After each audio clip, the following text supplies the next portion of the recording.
All right, hello everyone, and peace of Christ to all of you. I hope my voice is coming good and clear. Please invite your friends and share links with everybody you know, so we can have a good day and we have good discussion. Later, we will have a brother Amir, who is an ex-Muslim, and he is driving the Abdul crazy. Uh, the Muslims, they say in Germany that Christian Prince in his book or his books he lie.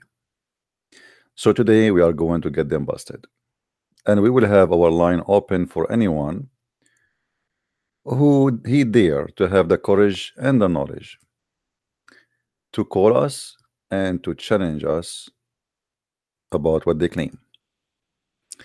So please invite your friends. It's going to be fun as usual. And you see, this is the difference between us and them. Muslims, they debate themselves, they make an argument, they win the debate as long they are not debating me. Well, if you play chess by yourself, it doesn't matter who lose. I mean, you will be the winner. Oh boy. So the Muslim, that's what they do.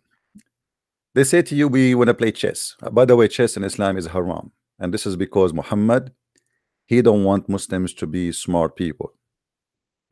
Even Muhammad, he speak about it, that the one who put his hand in the chess is the same as the one who put his hand in the blood of a swine, which is a big deal in Islam.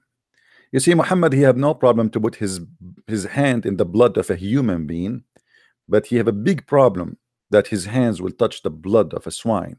I mean, look how decent he is. Look like Muhammad, he consider the blood of the swine is more scary from the blood of a human being. He don't mind to slaughter, to kill, to torture, but he have a problem with the blood of a swine. So today we will have a good time together. Please invite your friends. We just started, and maybe in within 30 minutes from now we will have a brother Amir. He will call us. And just to inform you about Amir, he's an ex-Muslim. He's from Iran. He and his brother, they left Islam and they became Christians, and they are very, very active.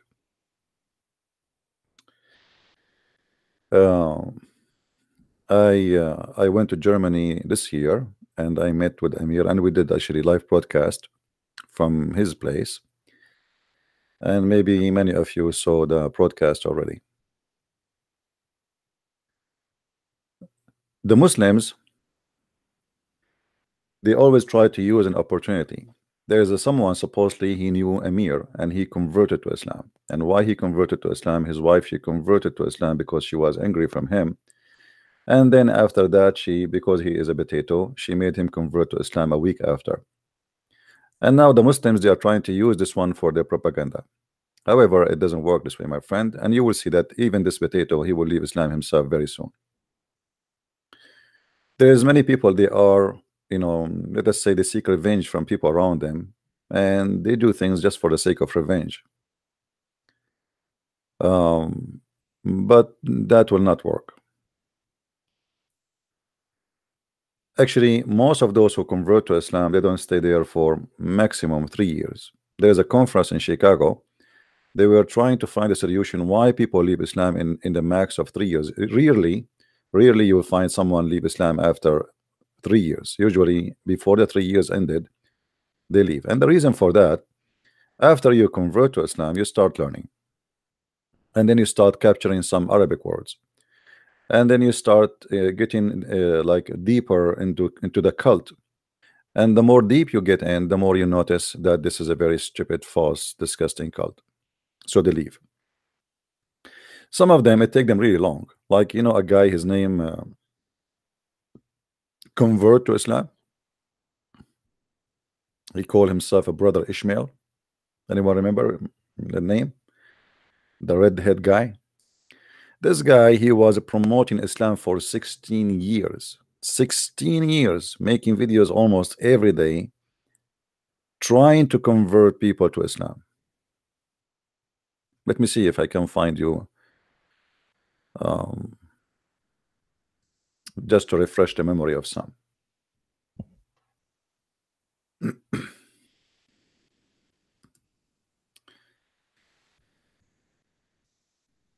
And me myself, I made many videos against him, actually. Many. Just to get him busted. You know what I mean? And then one day, this guy suddenly, he decide that Islam is a big fat lie. Here we go. This is the guy. Let me put him in the screen for you. 16 years promoting lies about Islam. I believe he was a victim. And then after 16 years, what happened? It was very troubling. This is a video for him, an old video when he was a kid. Why I converted to Islam. Why I converted to Islam. And this is a video of him 16 years after why I left Islam.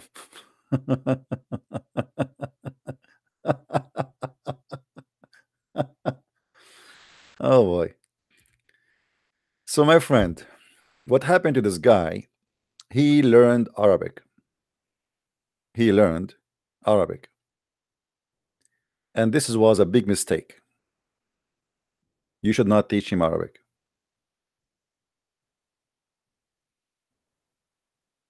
He learned Arabic, he speak Arabic, and now he knew how to read the reference by himself. He did not need even Christian Prince to read for him. You know what I mean?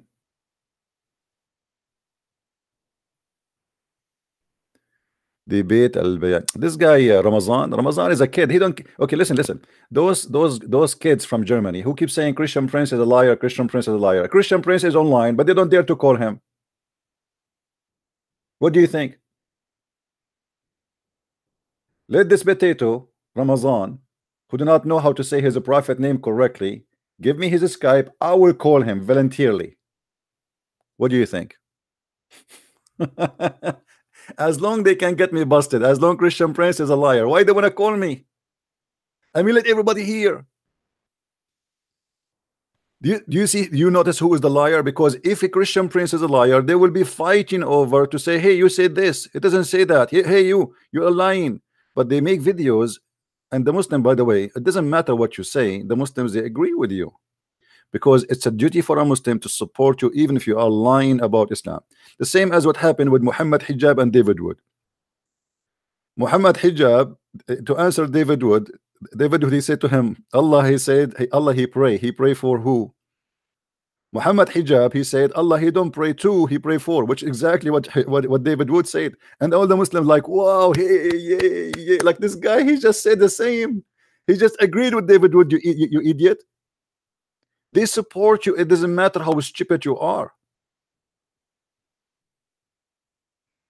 There's nothing is called Shia Islam. Shia Islam is the same. You know, Shia. The only difference between Shia and Sunni that they have different source of garbage, but it's the same garbage. We don't talk about them much because they are minority compared to the rest. But the Shia Islam is a stupid, the same as the Sunni Islam, and both of them are violence. All right. Shia Islam, Sunni Islam. By the way, what Shia? There's many Shia, and what Sunni? There's many Sunni. You see, when you say Sunni, there's many Sunni, there's many Shia, and even the Sunni clean each other, and the Shia clean each other, and it's a garbage.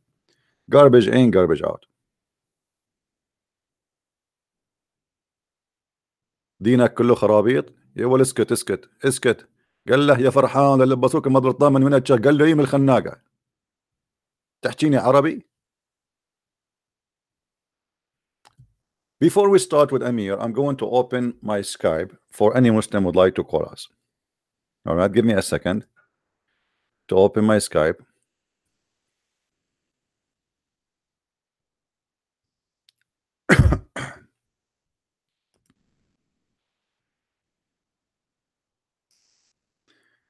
All right, Skype is opening.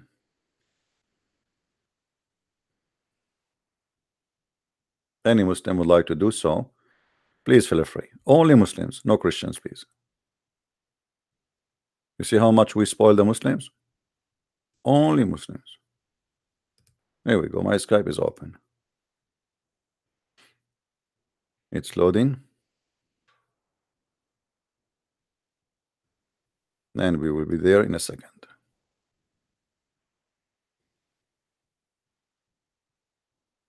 All right.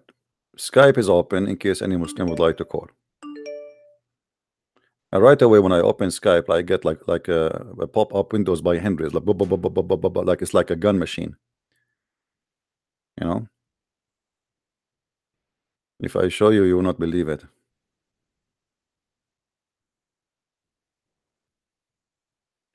Why you don't answer? Abdul, he sent me a message in Skype.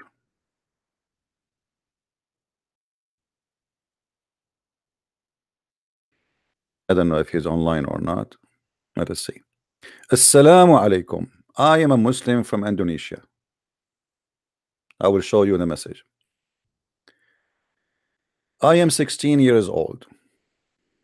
What do you want to ask? I thought this guy isn't mature. It turned to be a kid. I've been watching your stupid video on YouTube. You make statement that Muslims do not know why Jesus returned. Can I teach you? Because in my opinion, you are an adult who pretended to know about what we believe, but in the fact you only make your own conclusion and make stupid people make you like a stupidest people. Okay, what is the answer about why Jesus will come back? Continue. How could a man has become a dumbest person I have ever known? Even my 5 years old sister. What do you mean your 5 year sister? Are you saying she is a child? Aisha, she was 6 years old and she was in the lap of the prophet as a wife. Shame on you. Know why Jesus would return. And she was also very clever in mathematics because she could calculate 1 + 1 + 1 equal to 3. And not 1 + 1 + 1 equal to 1. I can only laugh and embarrassing statement. You see, I like the idea of somebody laughing at the Quran because you just laughed at the Quran.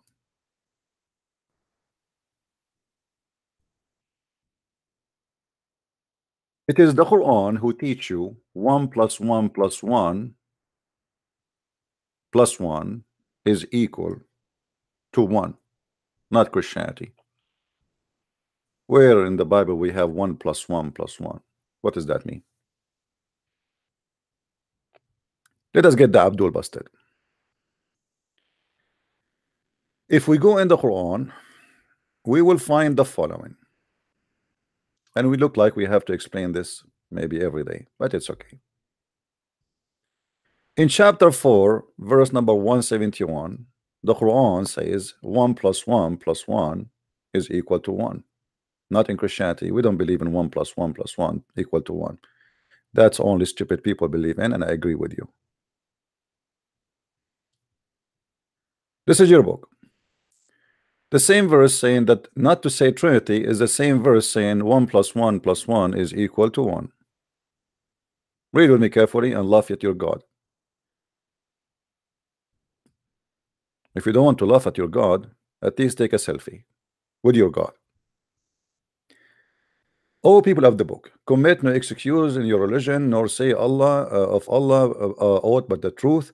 Christ Jesus, by the way, it doesn't say Jesus here, it says Isa. This is a false translation. So Isa, the son of Mary, is a messenger. Okay, let us put here 1. So he's what? He is a messenger. What kind of messenger? He's a man. That's wonderful. And he is his word. He is what? His word.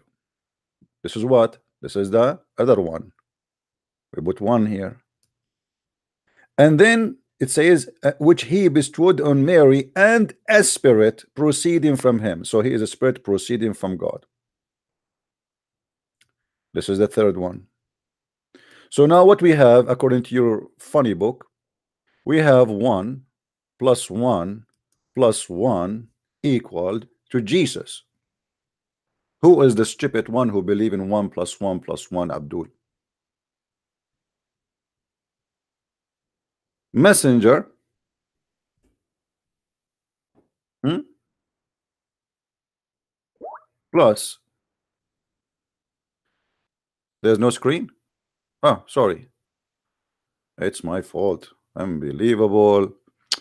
Man, I need an assistant here. Who wanna volunteer?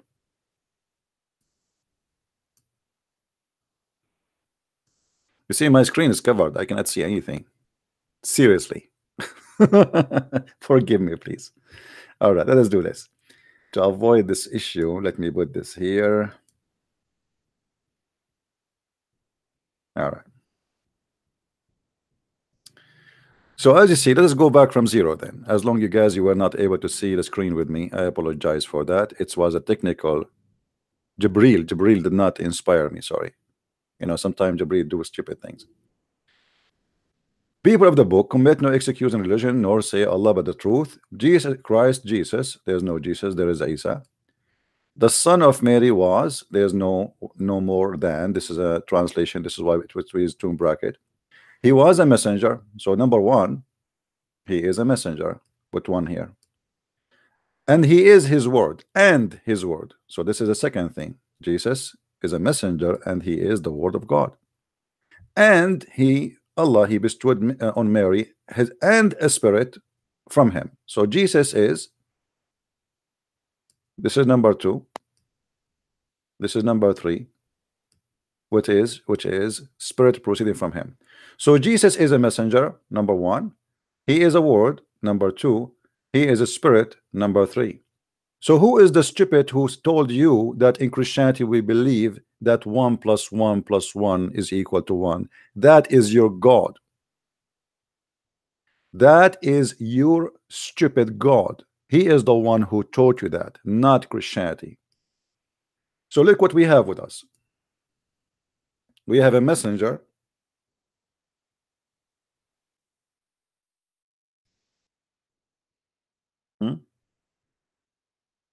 Plus word plus spirit equal to 1. Do you see it, Abdul?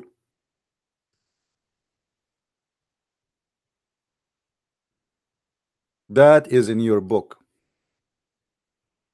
Now, as long 1 plus 1 plus 1, and this is something the Muslims they copy from Zakir Naik, and Zakir Naik he copied from Didat, and Didat he copied from his mommy. Can we find one smart Abdul?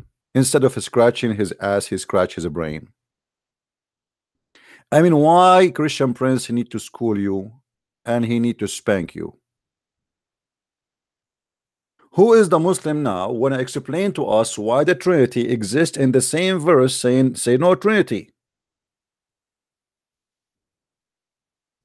Did your God Allah made a stupid mistake? Do we have any Abdul? Mayday, Mayday. Allah is very bad in mathematics. Mayday, Mayday. Allah is very stupid in mathematics. Mayday, Mayday. Allah he just said that messenger plus word plus spirit is equal to Jesus. Equal to 1. I thought that this is a very wrong mathematics. Look like you Muslims, you are hitting the bum of the bum of your God. Nader Ahmad is just a kid, man. Nader Ahmad. I feel sorry for him. This guy, he should see a clinic.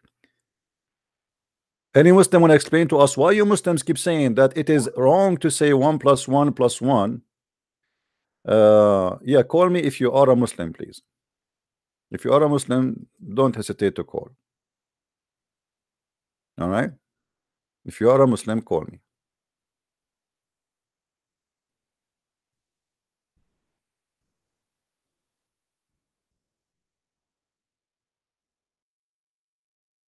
Not. Don't.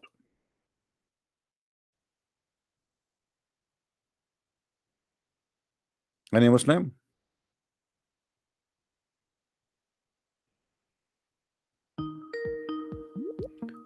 No, no. I take calls from Muslims only. Don't tell me I am Hebrew. There's nothing is called Hebrew. What Hebrew? What does that mean? Hebrew Israelite from those African who they think they are Hebrew. If you are an African who think you are a Hebrew, well, go and take some education too. You need help. This is a racist group, have nothing to do with God. The same as the Muslim, they created a cult. It's called Louis Farrakhan. Do we have any Muslim here?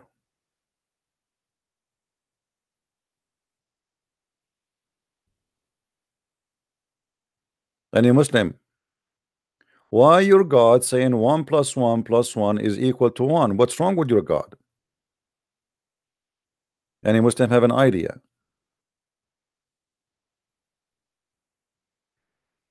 My friend, even if you are not from those mad who think they are Hebrew, I don't care. Now we take call only from Muslims. Please don't waste my time. Don't text me. You was in all three religion. That's mean you have an issue, my friend. A person he changed religion as changing shoes. It's mean he need to see a doctor.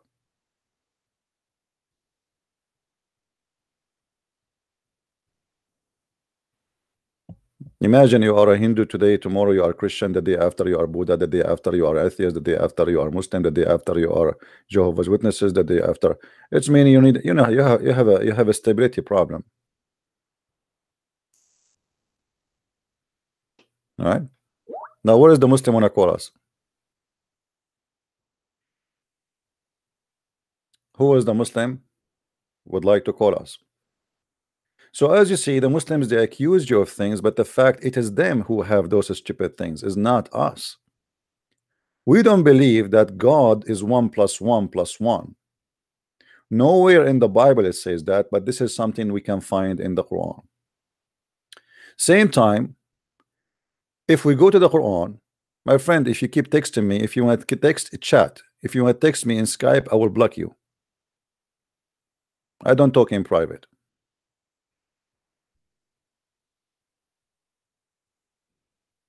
Don't text me.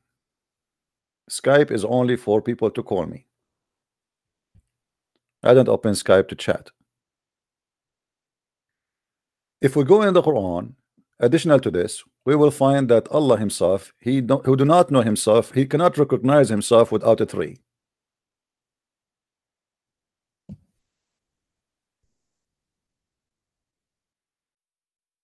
He cannot. And Muslims cannot recognize him without a three. What is the first verse you have in your Quran? Bismillahir Rahmanir Rahim. Bismillah Ar-Rahman Ar-Rahim. Allah Ar-Rahman Ar-Rahim. Question: if Allah is one, why we need a three? Are they those three? You will say to me those are three names. No problem. Why he present himself by three names? Isn't it enough to present himself to us by one? Is it a necessity? Obviously it is. Because if your God is a wise God, he will not do things without wisdom. So what is the wisdom of presenting himself in three things? Not four, not five, not six, not seven, not eight, not 20. Allah himself, he have 99 names, which is multiply of three anyway. Everything in your cult is based on number three. Now you tell me how 1 + 1 + 1 is 1. If Allah is one God, who is Ar-Rahman and who is Ar-Rahim? To answer this question, we can find the answer for it in the Quran. The name of Ar-Rahman never exists in Islam. It was a theft by the thief Muhammad. There was a man who claimed to be a prophet in the time of Muhammad, as many, and even his wife, she claimed to be a prophet. It was a business at that time that anyone he make himself a prophet because it's good money. So Muhammad, he received a letter from this man, and in this letter, this guy, he says, in the name of Ar-Rahman, in the name of Ar-Rahman. Okay.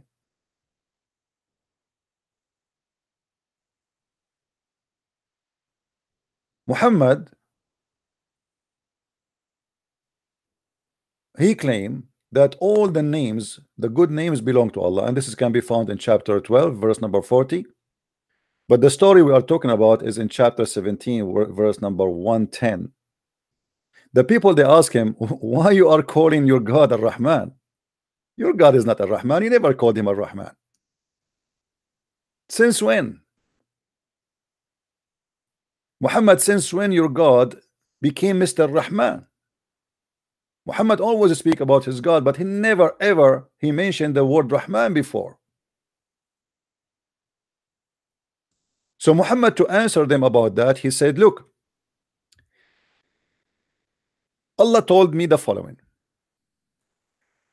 Say, call upon Allah or call upon Rahman, whatever name you call upon him, all the names, all the good names belong to Allah.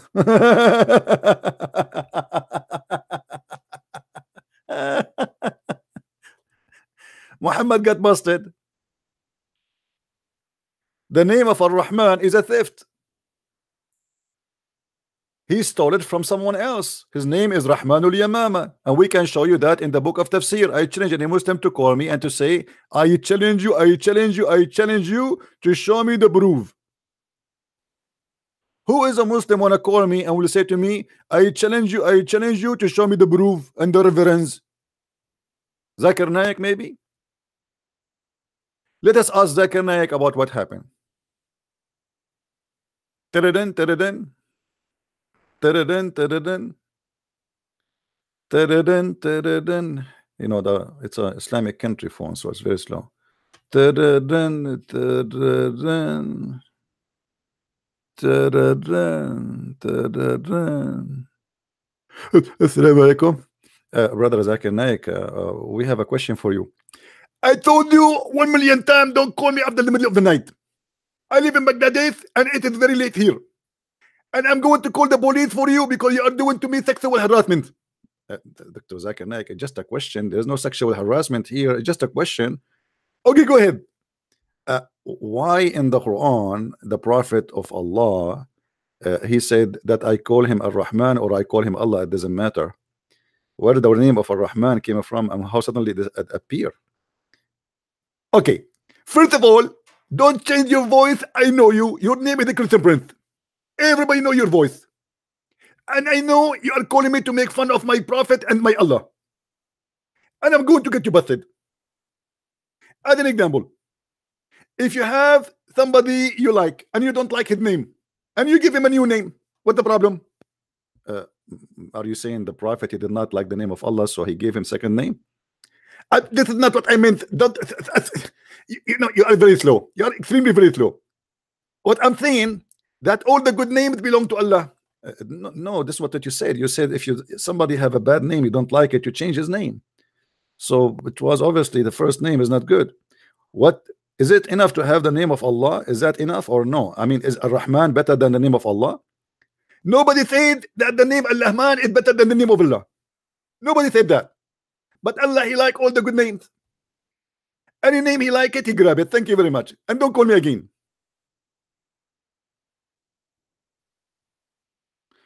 Aren't you convinced? What's wrong with the name of Allah? Muhammad, he liked the other name. He starts suddenly calling the guy, calling his God Ar-Rahman. Even the Arab, they say to him, who is Ar-Rahman? Who is Ar-Rahman?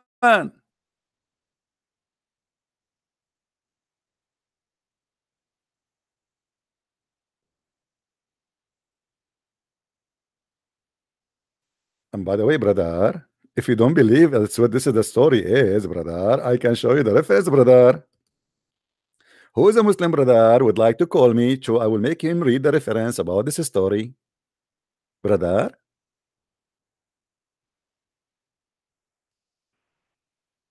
Hmm? Ar-Rahman, the best names belong to all the good names belong to Allah. What about Susu? What about Fufu? All the good names belong to Allah. Beautiful names. Madonna, Michael Jackson. What do you mean all the beautiful names belong to Allah? What kind of excuse is that? So why you Muslims, you lie to us and you say Allah have 99 names if all the beautiful names belong to Allah?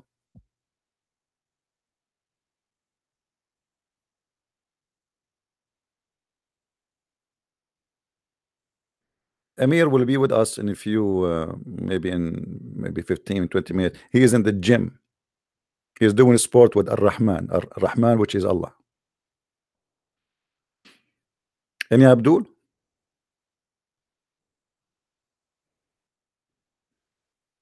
All the good names belong to Allah.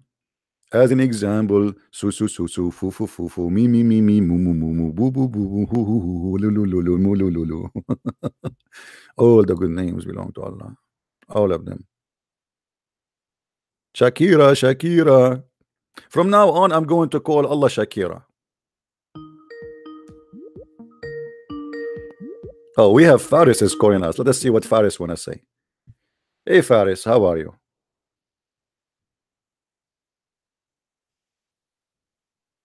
Faris, are you there?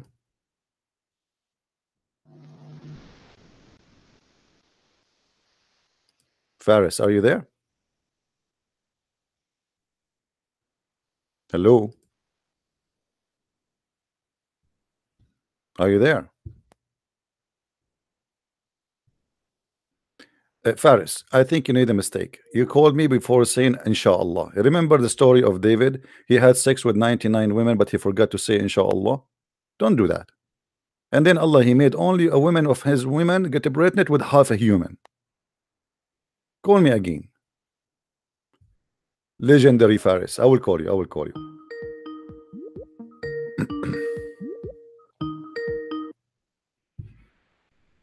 Are you there, Faris? Hello?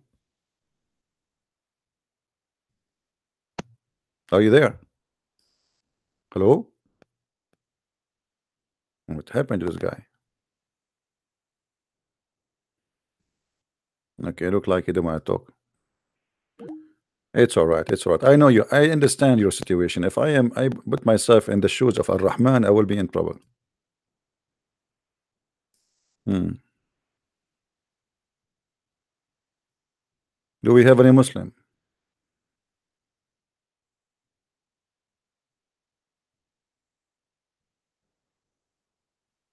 Do we have any Muslim would like to call us? What this drama is about?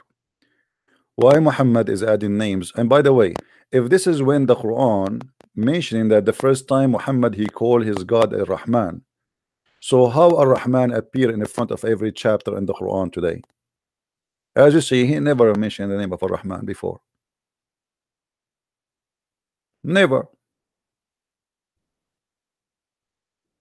And this is why the Arab are asking him, who is Ar-Rahman? Like, what the heck? Who is Mr. Ar-Rahman, the brother? Do we have any Muslim? Mayday, Mayday.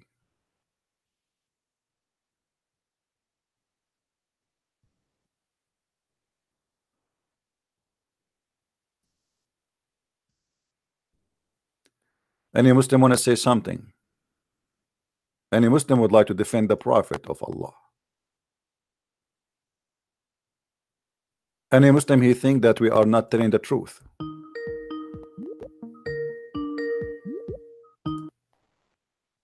Hello? Hello. Hey, brother Amir, how are you? Hello. Hello. How is the gym? It was fine. I want you to do something to your gym. I want you to change the name of your gym and call it Ar-Rahman. Jim Ar-Rahman? Yeah, because when Muhammad he stole the name of Ar-Rahman, the people, the Arab, they ask him, who is Ar-Rahman? The Rahman we know is a guy who claimed to be a prophet of Allah, or prophet, sorry, and he called himself Ar-Rahman and his God is Rahman. So Muhammad, he said to them, all the good names belong to Allah, and whatever I call him Rahman, I call him potato, it doesn't matter. Okay. Yeah. He gave himself the names of Allah, huh? He make him God, huh? No, actually, no, he's stealing the name. The name, this is the name of a guy. Yeah, the other guy, his name is Rahman. Yes, the other guy, his name is Rahman, and he called his God Ar-Rahman. So they said to him, the only one we know is Rahman al-Yamama, the guy from Yamama, and he is the one who claimed to be a prophet, and he called himself Rahman, and his God is Ar-Rahman. So why you are calling your God Rahman now? So Muhammad, to answer them, he answered in chapter 17, verse number 110. He said, all the good names belong to Allah. So whatever I call upon him, it doesn't matter. This is Brother Amir, by the way. I will put you on the screen so people they can see you in video. Yeah, okay, no problem. You see, this is the reason I don't show myself in camera, because I'm not handsome like Amir. That's what we can do. No, I mean. don't say something. You look great, brother. All right, my friend. So but I tell the truth, you look like the biggest terrorist I ever seen in my I life. know, I'm scary. Sometime I look at the mirror, I get scared myself. That's why I don't have mirror at home. Like the biggest terrorist in the world. I used to go in the elevator, like in many countries. I go in the elevator, I say good morning, nobody answer. Nobody answer. You know, I don't know why. I mean, you blow yourself up, huh? No, they get scared. Like, you know, they put their head around it. You know, that's what you can do. I mean, it's not my fault. Anyway, so I heard that some people, they are saying that did you try started the broadcast in Facebook? No, Facebook blocked me. Oh, Facebook is under the hands of the Muslims. Yes, you know that they blocked me from 2 accounts. Each time I posted anything about Islam, they blocked me right away. It's okay. Well, no problem. We are here to stay, and you make a new account. Who cares? Your account will grow. Just give me the link, and I will give it to people. They will subscribe by thousands. You know, yeah, no problem. So, you know, I was telling them here that some of the German Muslims, if we can call them German, they were saying that I have lies in my books. Is that correct? Yes, this is correct. What is that? The first lie is the story in which Muhammad ordered to kill a good believer who never commit anything, who was a good guy, and he was praying, and Muhammad was very jealous about him, and tell his followers who wants to kill him. Okay, I have an offer, Amir. I have an offer. Wait, brother. This is mentioned in your book, and you gave the reference about this story in Sahih al-Bukhari, in the book of Futuh, or something like this. Yeah. And the Abduls here in Germany, they don't find this hadith. But I know this hadith is existed. And the Muslims know that this hadith is Sahih and is existed, but not in this reference, I think. Well, you see, as long the story is Sahih and it exists, then that the problem is their problem. Secondly, I want a Muslim to call me right now, and I will make him read the reference in front of his eyes. Yes. Who want to do that? This is, you see, they are stupid. You know, this one, like somebody told me, why you call them donkeys. I mean, I have to call them donkeys because if they knew, they should have knew that the book name there is not even exist in Sahih al-Bukhari. There's books, it's called Explanation of Sahih al-Bukhari. And here we go. This is the reference in front of your eyes. I will put it there.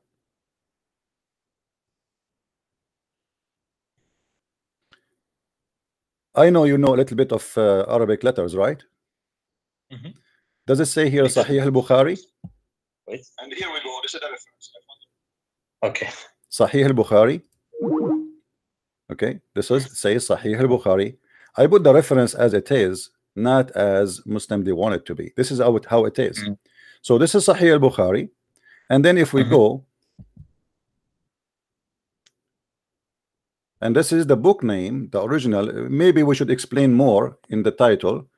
This is here the book of Fath al-Bari fi Sharh Sahih al-Bukhari.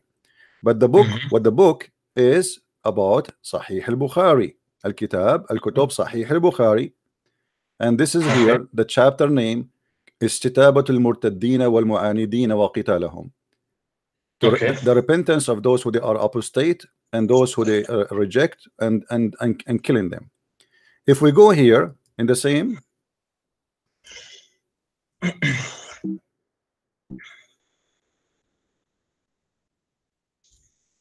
let us see.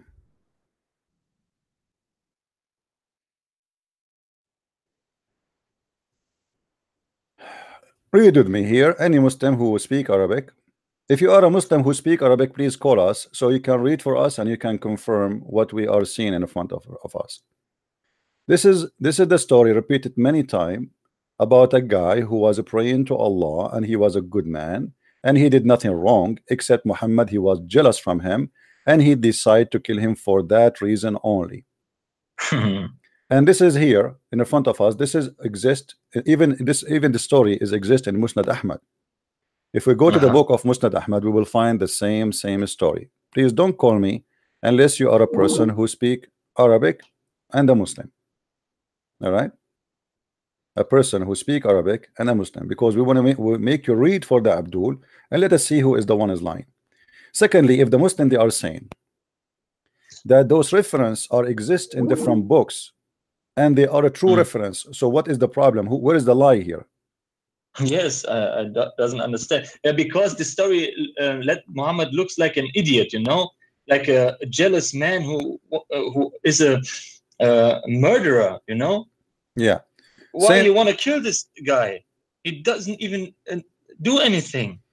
The guy, he was just. He was a good believer. He did not do anything wrong. The guy, he did not do anything. He did not commit any crime. And yes, the only crime he did, Muhammad, obviously, you know, Muhammad, he was jealous from him. You know, that's all. The guy, he did not do anything. There's no crime. And Muhammad, he claimed that because he, you know, he predict that this person. You see, here we go. You see, look how many times the reference repeated. Many times the reference repeated. This is here Fath al-Bari, variant number 16. Ad-Diyat wal-Ahkam. And the reference in front of us. If we click, all right, here we go. The reference repeated again. All of this is interpretation of Sahih al-Bukhari. So when the Abdul he says we could not find in a Sahih Bukhari because he's an idiot. It is not Sahih al-Bukhari. This is interpretation of Sahih al-Bukhari. It's not my fault if you are a donkey. You do not know what I'm talking about. Brother, wait. Why you mention it in the book of Futuh? You know, you gave this reference in this book, Allah's Täuschung. Because it's mentioned in many. It mentioned in many books. You see, this is not a book of al-Bukhari. This is the book of interpretation for al-Bukhari. So, somebody he have a knowledge, he will know right away that this is not al-Bukhari. This is the interpretation of al-Bukhari. But if somebody don't have a knowledge, he will think that this is okay. He's saying al-Bukhari because anyone he can get, and he will find that this book even does not exist in al-Bukhari. Okay. And the whole book does not exist in al-Bukhari.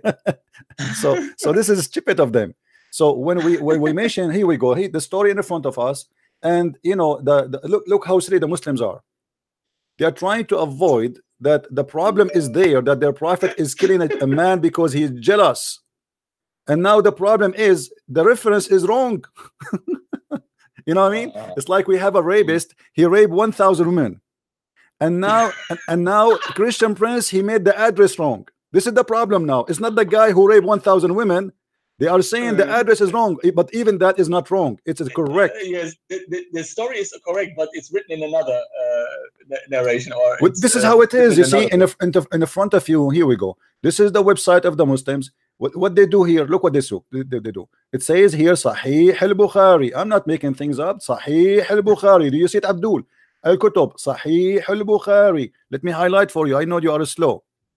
And by the way, I heard that this guy, he is upset because I called them donkeys. I am not the one who called them donkeys. Muhammad, he did. Let me show you. If we go to the book of Hadith, we will find the following.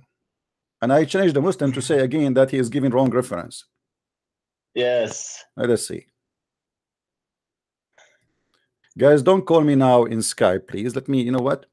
Unless you are a Muslim. Are you a Muslim? Text me first before you call me. Before you call me, text me and say I'm a Muslim. You see, we are not the same. Is there any Muslim in Germany who want to call here? Yeah, feel free. Especially if you speak Arabic. I love it. Should I say it in German when someone here? Yeah, you can say it if you want. No problem. But I think all the German, they speak English anyway. Look what your prophet said about the Muslims. Muhammad SAWS said, does anyone who raise his head before the Imam not fear that Allah may turn his head into a head of a donkey?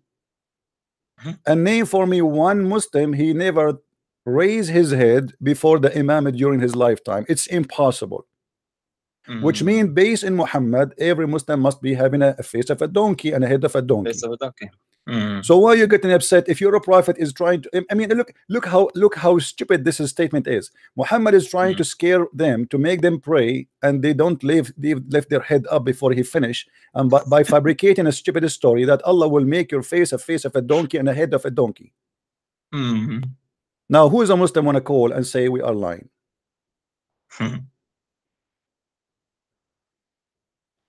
As you see, everything I have in my book, I have even the text, I have the reference, I have everything. How dare you to say we are lying? And how dare you to say that we are lying about the location, but you admit that the story is true?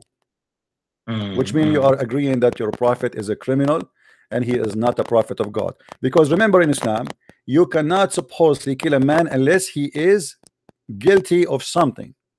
This is what they say to us, especially he's a Muslim. So the man, he's praying. The man, he is doing everything the Muslim do. He's praying actually too much. Why you kill him? What is the reason? And I have a surprise for the Abdul. All those videos in the front of us is about the hadith I am quoting. Should I play it? Look. All those Abduls are talking about the hadith of the prophet killing the man who did nothing. This is the TV station of Iqra. TV station of Iqra, which is a very Islamic station, broadcast, I think, from Saudi Arabia, sponsored by Saudi Arabia. And here we go. This is the hadith in the front of us. And the guy, he explained how the prophet ordered the killing of this man, who he said exactly as I said. Look at the title for those who speak Arabic. Hadithu Sa'fatun min ash-shaytan. If you remember, in my book it says that this person, he have a face in his face, the look of shaitan. Yeah, the look of shaitan. This is the hadith name, and this is the scholar. This is your potato, not my potato. Huh? And this is the Muslim website, Muslim AFHQ book. This is the website. I'm going to post even the link in the chat in my video in YouTube, so anyone can click on it and he can watch it and he can laugh. So this story is absolutely true. Otherwise, why a Muslim in Saudi TV broadcasting to all around the earth is quoting the story if it is false? And he is quoting it from the book which I mentioned in my book. So now, where is the Muslims who want to say to us we are lying? I wish I can play for you the video, but I'm afraid they will say copyright. The story start from the minute 50, I think 50 in this video, and you will see the guy, he is explaining why the prophet, he killed this man, why he killed him. But the guy, he did nothing. He's just praying too much. Muhammad here claiming by ordering the killing of this man that he is God, because how you know that this guy is a bad person? And since when you kill somebody before he commit a crime? He is a Muslim, he's praying to Allah, he's worshiping Allah, he said the Shahada, he do everything the Muslims do. Since when you can kill a Muslim without committing a crime according to Islam? But because if you read the story, Muhammad, he was jealous that this guy, the Muslims are praising him. They were saying he's amazing, he's so good. So what he do? Muhammad, he felt insecure, so he decided to kill the man.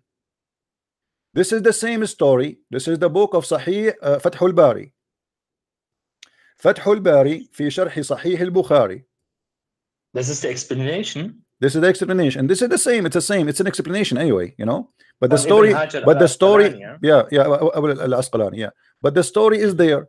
The guy, he was just praying, and the Muslims before Muhammad he came, they were saying he's an amazing man. Let us tell you about this man who is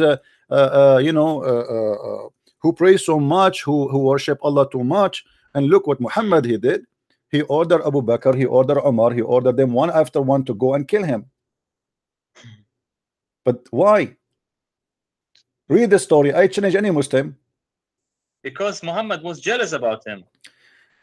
I want a Muslim, obviously I want a Muslim, if he is a person believe Muhammad is a prophet, to tell us why this guy was killed, what he did exactly.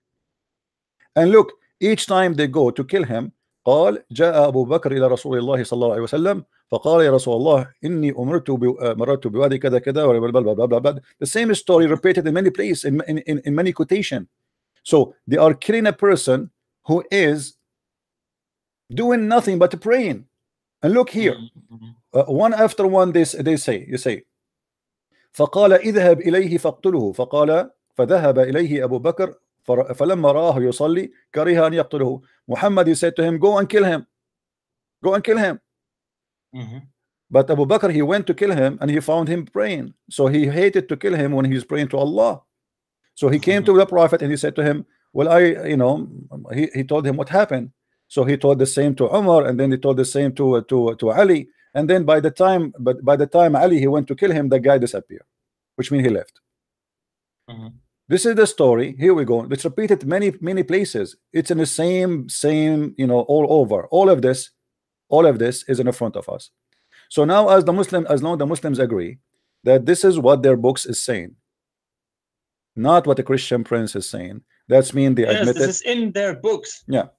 And as long, here we go, you see, when a scholar in the TV, he quote for us the story, is he quoting a false story? Is he quoting a false story to prove to us a false story, or he's quoting a story because it's already approved?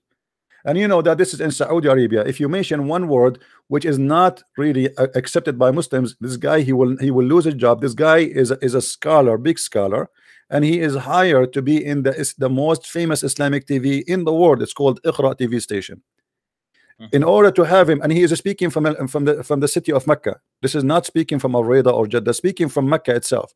So he is the Imam of the masjid, and he is the highest scholar in that location, and the government and the Saudi and the Muslims, they choose him to explain to them Islam. And look how many microphones in front of him. You see, the poor me, I have only one microphone.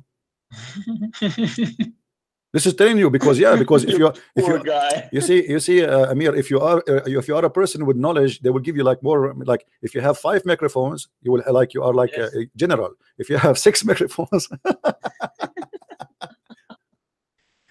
So when the Muslims they say is not true, that is a stupid, and that is so dumb. Yeah, because the story Muhammad looks like a murderer and a jealous guy.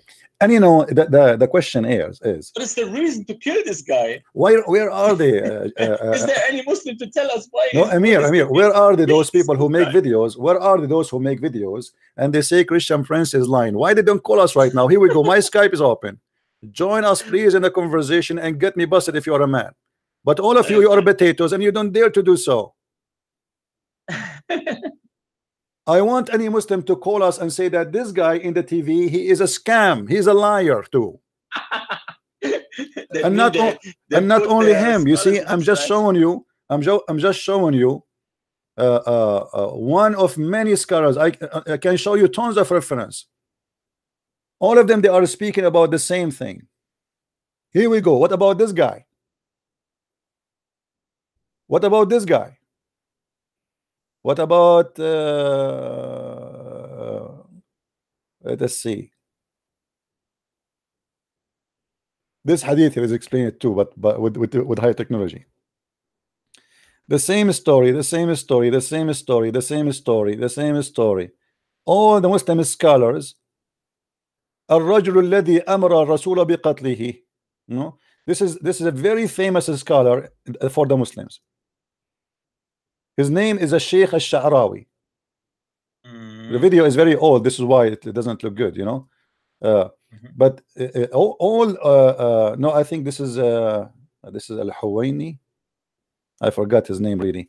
But anyway, all those Muslim scholars, they are saying the same story. So it is a lie, but yet all the Muslims in their TV, they are quoting the story to prove a point.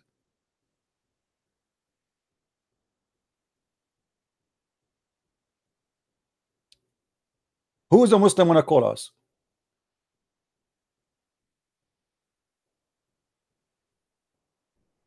What a shame. What a shame.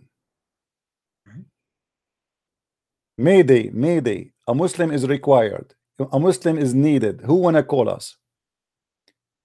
Same time, Amir, I heard that this guy, this kid, he said that the Bible is corrupt. Is that true? That is true, yes. Okay, let us get them busted. If the Muslim says to us that the Bible of Christ is corrupt, that's mean Islam is corrupt. Why? Because the stupid who says such a thing, he forgot that he's accusing Allah of not being God, not the God of Christianity. Because who delivered the Torah and Injil? It was Allah. The one who, the book of Allah. This is the book of Allah, according to Muslims. In chapter 3, verse number 3, chapter 3, 48, chapter 3, 65, chapter 5, all those chapters in the front of us confirming one story, that Allah is the one who sent the Torah and the gospel. Question: if Allah is the one who sent the Torah and the gospel, so why you don't say and be a man that the Torah of Allah is corrupt and the gospel of Allah is corrupt? Because when you say that the Bible is corrupt, you are talking about the Bible of Allah and the Torah of Allah. And if the proof that God cannot be true God because his book can be corrupted, that's mean Allah cannot be God. Amen. Because how he is, this God must be stupid anyway. Here we go. I have books. I challenge you. And he can protect his books. Yeah, I challenge you to corrupt my book. I'm not a God. I'm not a prophet. I am no one. I challenge you to corrupt my book. You are telling me that you have a God. His name is Mosquito, or not Mosquito. Sorry, Miss Thompson, Miss Ar-Rahman, Miss Ar-Rahman. So Mr. Rahman. Miss Ar-Rahman. So this God who is high, very high, but the Muslim do not know how high he is and where he is and what he is. All what they know that they have a name. His name is Allah, and sometimes he called himself Ar-Rahman, sometimes he called himself Al-Muntaqim, sometimes he called him, even Allah, he called himself a believer. Have you ever heard of a God he believe? He believe in what? Brother, please show us Surah 70 verse 40. Allah swears by another Lord. Okay, hold on. Allah is swearing by another Lord. Okay, well, yeah, Who's talking there? Take it easy on the Muslims. Come on, I mean, Allah do things, Elijah mean God is with us. Yeah, Elijah mean God is with us. This was so a big mistake to accept the debate with David Wood. No, it's not a mistake. He said the truth. He said the truth. So you said what chapter you want? What chapter? 17? 70. 70. Oh, 70. Okay, 70. What verse? 70 ayah 40. 40. You're being a bad boy now. The Muslims will hate you more. Yes. It's okay. But I mean, what a big deal, my friend. Allah, he swear by fig. Yes, he swear by anything. If we have a God, he swear by fig, and he have no problem with that. I don't know where to put your picture here. Let me hide it for now so we can read the text. All right. فلا أقسم برب المشرق والمغرب. Okay. I swear by the Lord of the rising places, of the sitting places of the sun. You see? Yeah. Who's talking there? By the way, the funny Allah, he think that there is, he swear by the Lord of who is this Lord? I think Allah is the Lord. No, this Are is the Muslims stupid or what? no. You see what happened after Obama, he left the office. Trump, he hired a different guy to be the Lord of the East and another one to be the Lord of the West, and he put them in United Nations. And Allah now he swear by them. But I have a more stupid story for you. The God of Islam, because he's all knowledgeable, he believe that, because now we have a mistake because of what you mentioned. Muhammad, he believe that there is Allah believe that there is two east and 2 west. Okay. Hmm? 2 east, 2 west. 2 east, 2 west. Let us see. Chapter 55, verse number 17. He is the Lord of the 2 east and the Lord of the 2 west. Mm-hmm. Do you know why he said that? Mm-hmm. Who knows why? Any Muslim knows why. Why Allah he said there is 2 east and 2 west? I will explain to you.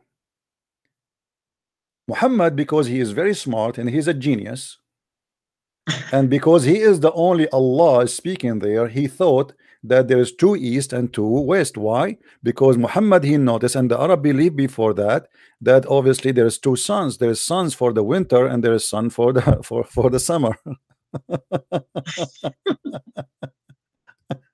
Because simply the sun, you know, in the winter time it appear from different place, same as and it set in different place from the sun in the summertime. So Muhammad he come to the conclusion based in what the Arab believed before him, that there is 2 east and 2 west. And by the way, this is scientifically true. Mm.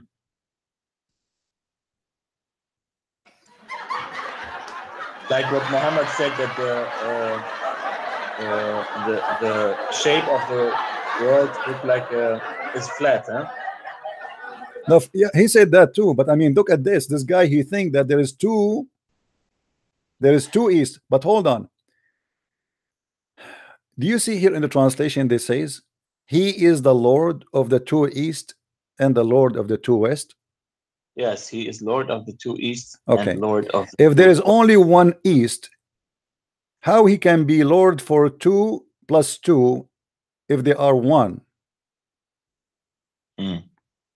Obviously here he made a mistake. It's a stupid mistake. Same time, if you notice with me here in the translation they say he is the Lord of the 2 east, but in Arabic it does not say that.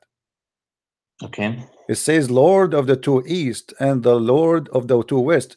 If we go back to the verse you asked me to read before, which is in chapter 70 verse number 40, it says I swear by the Lord of the rising places and the sitting places.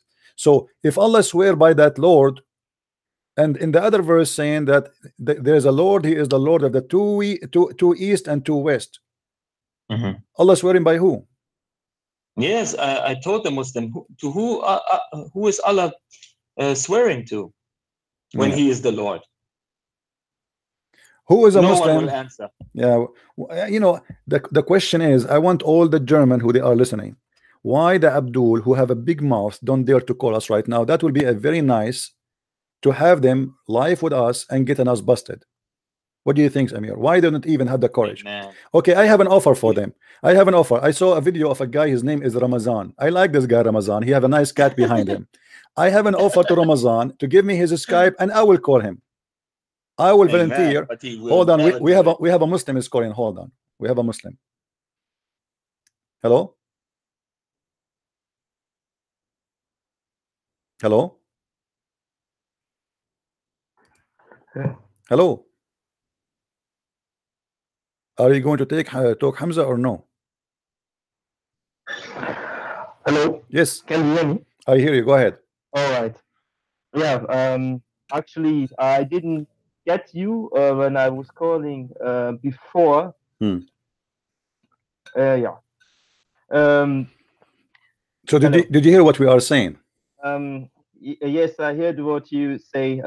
Did you hear about the story about your prophet killing an innocent man who commit no crime? How do you know he don't commit crime? Because the story is saying that the guy he did nothing, that the Muslims they were praising him a second ago. The Muslim they were saying he was. Do you know Arabic, right? The story in front of you. Read it. Okay, read it. Here we go. The story in front of you, my friend. Hold on. The story in front of you. I mean, a story before. There's no story before. Muhammad, he never met this man before. He never spoke to this man before. He never have anything to do with him before. The Muslims, they you know, they praise him. They say he's amazing. He's so good. He is very decent, and this is why they mention his name to Muhammad. So suddenly Muhammad, he said to them, I see in his face, huh?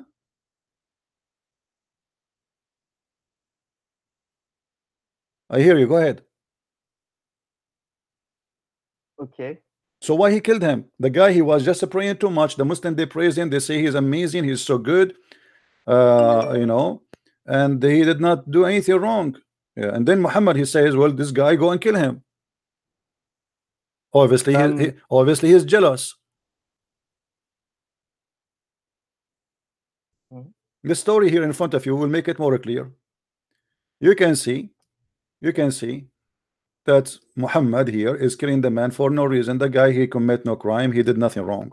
Why he wanna kill him? I think maybe because the other ones wanted to kill him, because what other? It was Muhammad who ordered to kill him, my friend. It was Muhammad. They asking, what should we do? And they were the one that do the offer of Muhammad. So it's also their fault if they want to kill him. But maybe it's because of jealousness. Maybe it's not because Muhammad only. Okay, so you are saying Muhammad, he was jealous from the man, so he wanted to kill him. I think that the man didn't follow the order of Muhammad, and because he insulted Muhammad, he did not do anything. He was praying too much. The Muslims, they were praising him. They were saying to him, look how amazing he is. He did not do anything. The guy, he commit no crime. Where is the crime? Where is the crime? Where is the crime he commit? He commit no crime, my friend. Another scripture about this person, or is where the name is inside, or is this the only hadith? Okay, my friend, you claim that you speak Arabic, right? Show me in the story. Let me show you the story more clear. Show me where in the story this guy, he commit any crime. This is the book of Musnad Ahmad. This is Musnad Ahmad, Baqi Musnad al-Muktharin, Musnad Abu Sa'id al-Khudri, and the hadith is Sahih. It says here, I don't claim if it's Sahih or not. I just want number, chapter, book, so that I have. Well, in Musnad Ahmad, its hadith number is 10734. It's in front of you in the screen. The man, he did nothing. He commit no crime. He said nothing. He was praying too much. And I saw a rajulun mutakhashshi'un hasanul hay'a. I saw a man who prayed too much to Allah, and he is a good looking. He was praying. The Prophet, he said to him, go and kill him. The story in front of you. All right. Okay, why? He just told him, I saw a man, he's a very good looking, and he's just praying too much. Why he need to kill him? And Muhammad, he insists to kill him. He sent his men one after one. Why? How many men did he send? He sent first Abu Bakr. Then Abu Bakr, he went to kill him. He found him praying to Allah. So he came back to Muhammad and he told him, I hated to kill him because he was praying to Allah. The story in front of you. And then he came back to the Prophet. He came back, he came back to Muhammad, and he told him what happened, that he was praying too much to Allah, so I hated to kill him, as we see here. And then the Prophet, he said to Umar, go and kill him.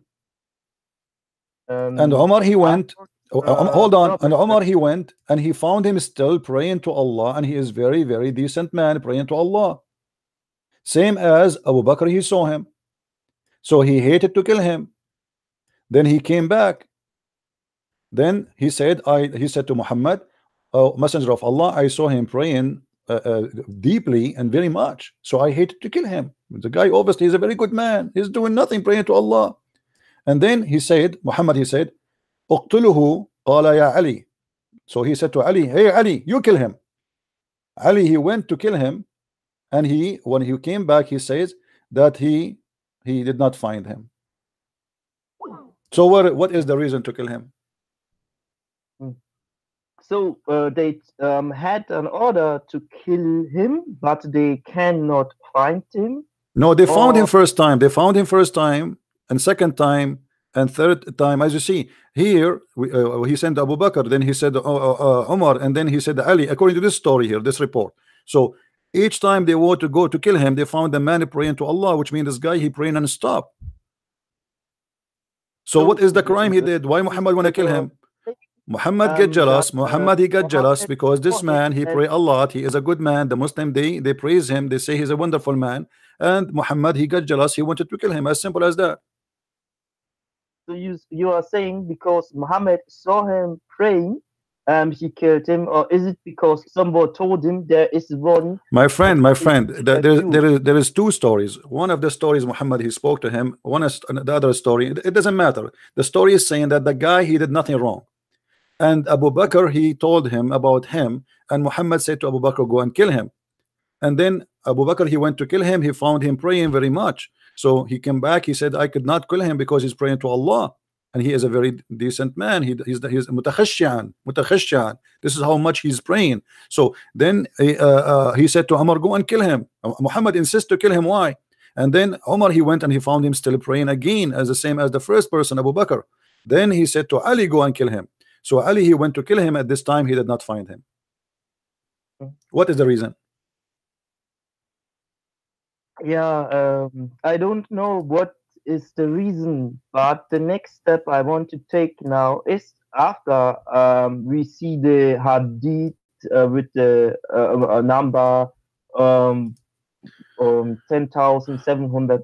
My friend, you know, this is okay. No, you are wasting my time. You are wasting my time. You are focusing now in the number. I told you the number. No, go. You see, I want the number. What number? I just give you the number.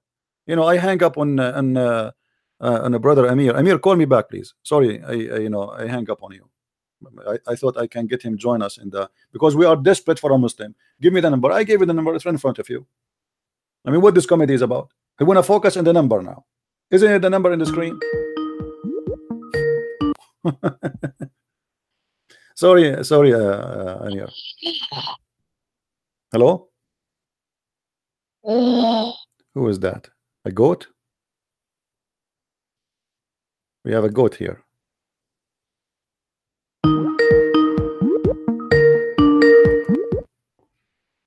Hey Amir, how are you? Hey brother. We receive a call from goat before you, so you see how silly they are. We are showing them the hadith, we are showing them the reference, and now he is focusing in the number in front of you. You want to check it out, go check it out. Here we go. This is your scholar, this is your sheikh, is quoting for you the story. What this is comedy is about.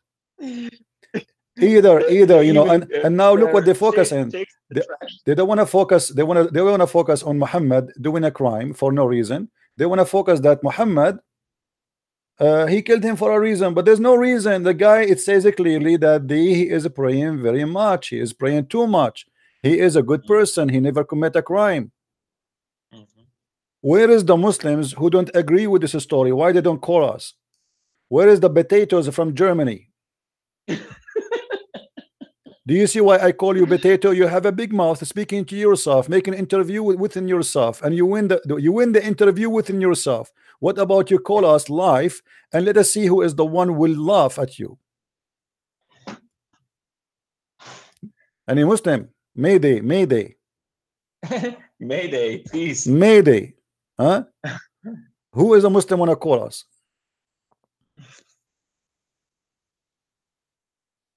Brother, let us go to another topic. All right. Okay. The other claims that he made in this video was the satanic verses, in which you gave the reference of Ibn Kathir. Ibn Kathir, you gave it in your book and said Ibn Kathir proved that the story is right. But the Muslim says no. Ibn Kathir said that the story, the chain of narration is not trustworthy, and it is not going to the Prophet. So, yeah. When I say the Ibn Kathir, he proved the story, I am proving that Ibn Kathir, he admit that there is something happened, and this is what the Muslims were talking about, right? Now, why the Muslims, they will say such a thing about their Prophet if the story is false? Same time, let us say Ibn Kathir is saying the truth, That's mean the Quran is wrong. Because if we go in the Quran, look what the Quran says.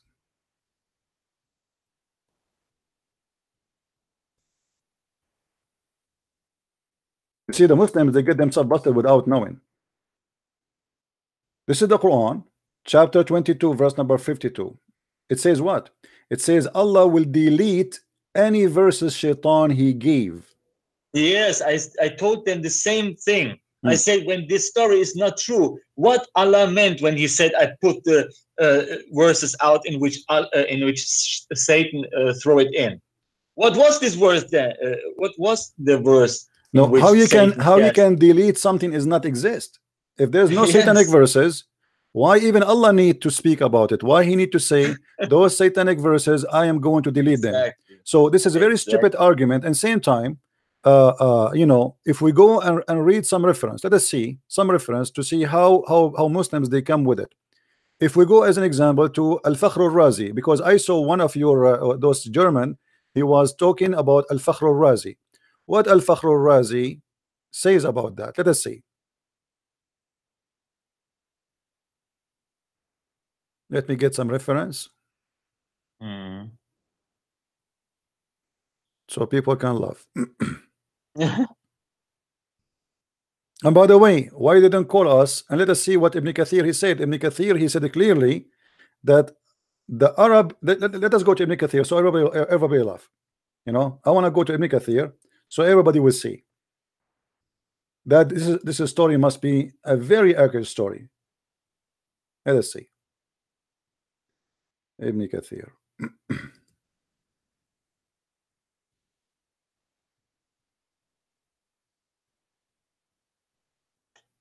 Never did we send a messenger.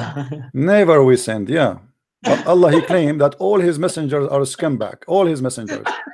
124,000 prophets. Yeah. Bring the message of Allah, and only Muhammad do the perfect act. What a joke. All right, this is Ibn Kathir in front of us, and everybody will read together. When he did recite the revelation, Shaitan throws some falsehood when he spoke, and Shaitan throws some falsehood in his speech. Is that Ibn Kathir saying that? Muslims, is that Ibn Kathir saying that Shaitan he throw falsehood in his speech, or Christian Prince? Wow. So Ibn Kathir is confirming. Ibn Kathir he have an argument about the rest of the details, but he is confirming the story that Shaitan he throw in his mouth satanic verses, and this is how you see it. When he did recite, when he spoke, Mujahid said, who is the one who said that? Mujahid, not a Christian Prince. Do you know Mujahid? Brother Mujahid is the brother of Zakir Naik. He said when he did recite, when he spoke, he said that is referred to his recitation verses by the trust upon Amani means spoke into the way they don't write and blah blah blah blah blah. Okay.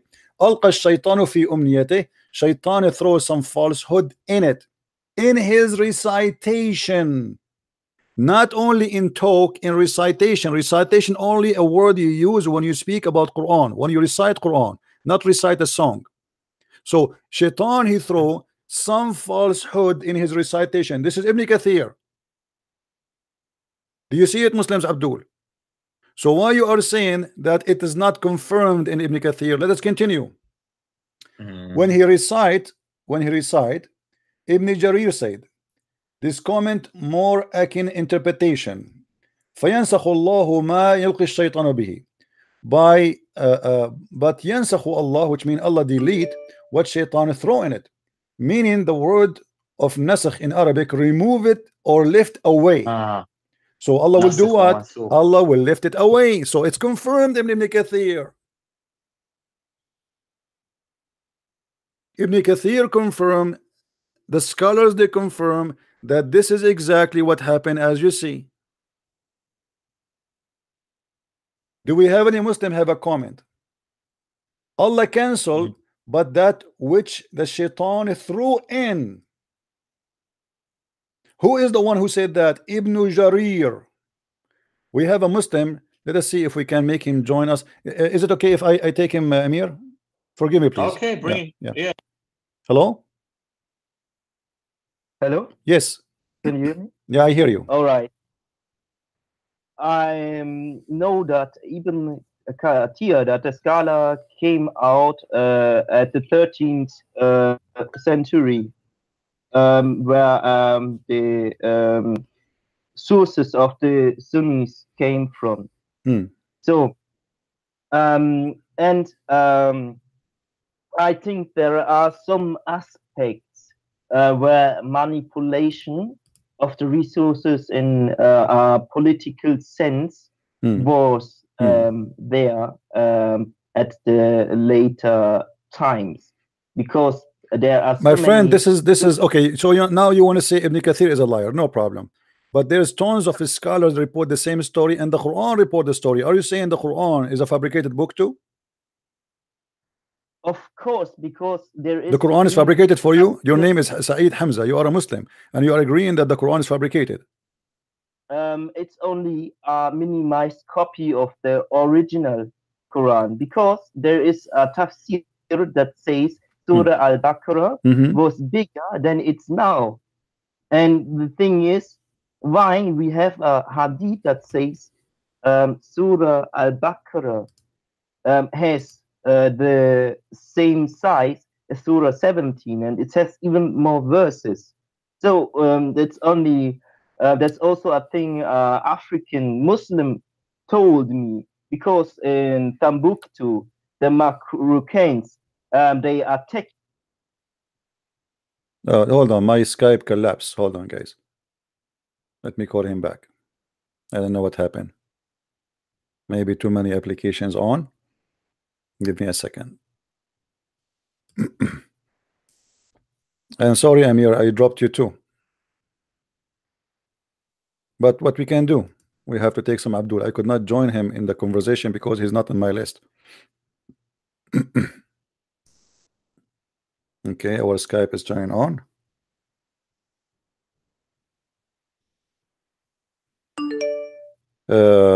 Call me back, the Muslim who was calling saying the Quran is corrupt. I don't see even his name here. Here we go, Saeed Hamza. Let me call him. Give me a few minutes, please, Amir. I will call you back. So we heard this gentleman, the Muslim, saying, yes, of course the Quran is corrupt. Of course the Quran is corrupt. Answer, Hamza, answer.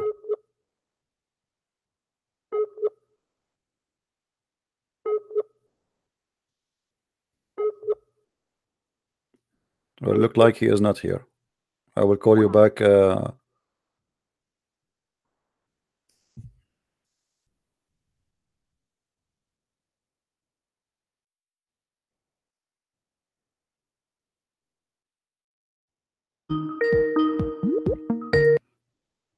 Hey, Amir, sorry for that. This is not Amir. This is a guy. His name is Mahdi, and he have a nice voice of a goat. Let me block you, Mahdi. Nice to meet you, Mahdi. You sound like Allah exactly, especially these days.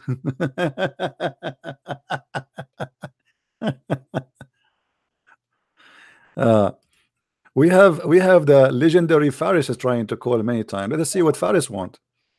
Faris is a Muslim hero who knows everything. Hello. Hey, Faris. So what do you think about what happened to your prophet receiving satanic verses? Shit. Don't say bad word when you speak. That's it. Okay. So what do you think about your prophet receiving satanic bad. verses?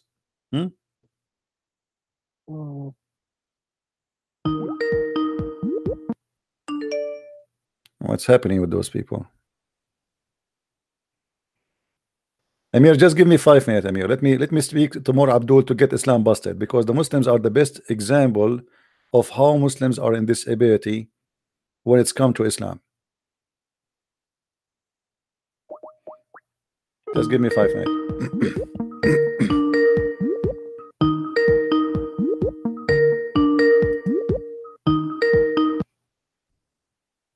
So Faris, are you there?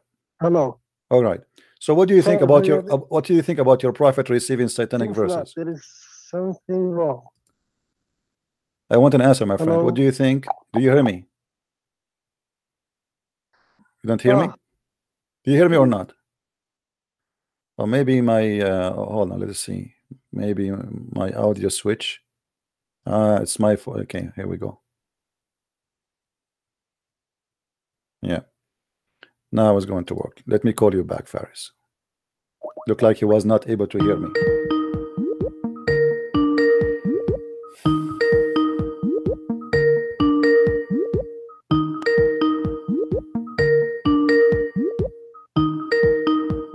Answer, Faris.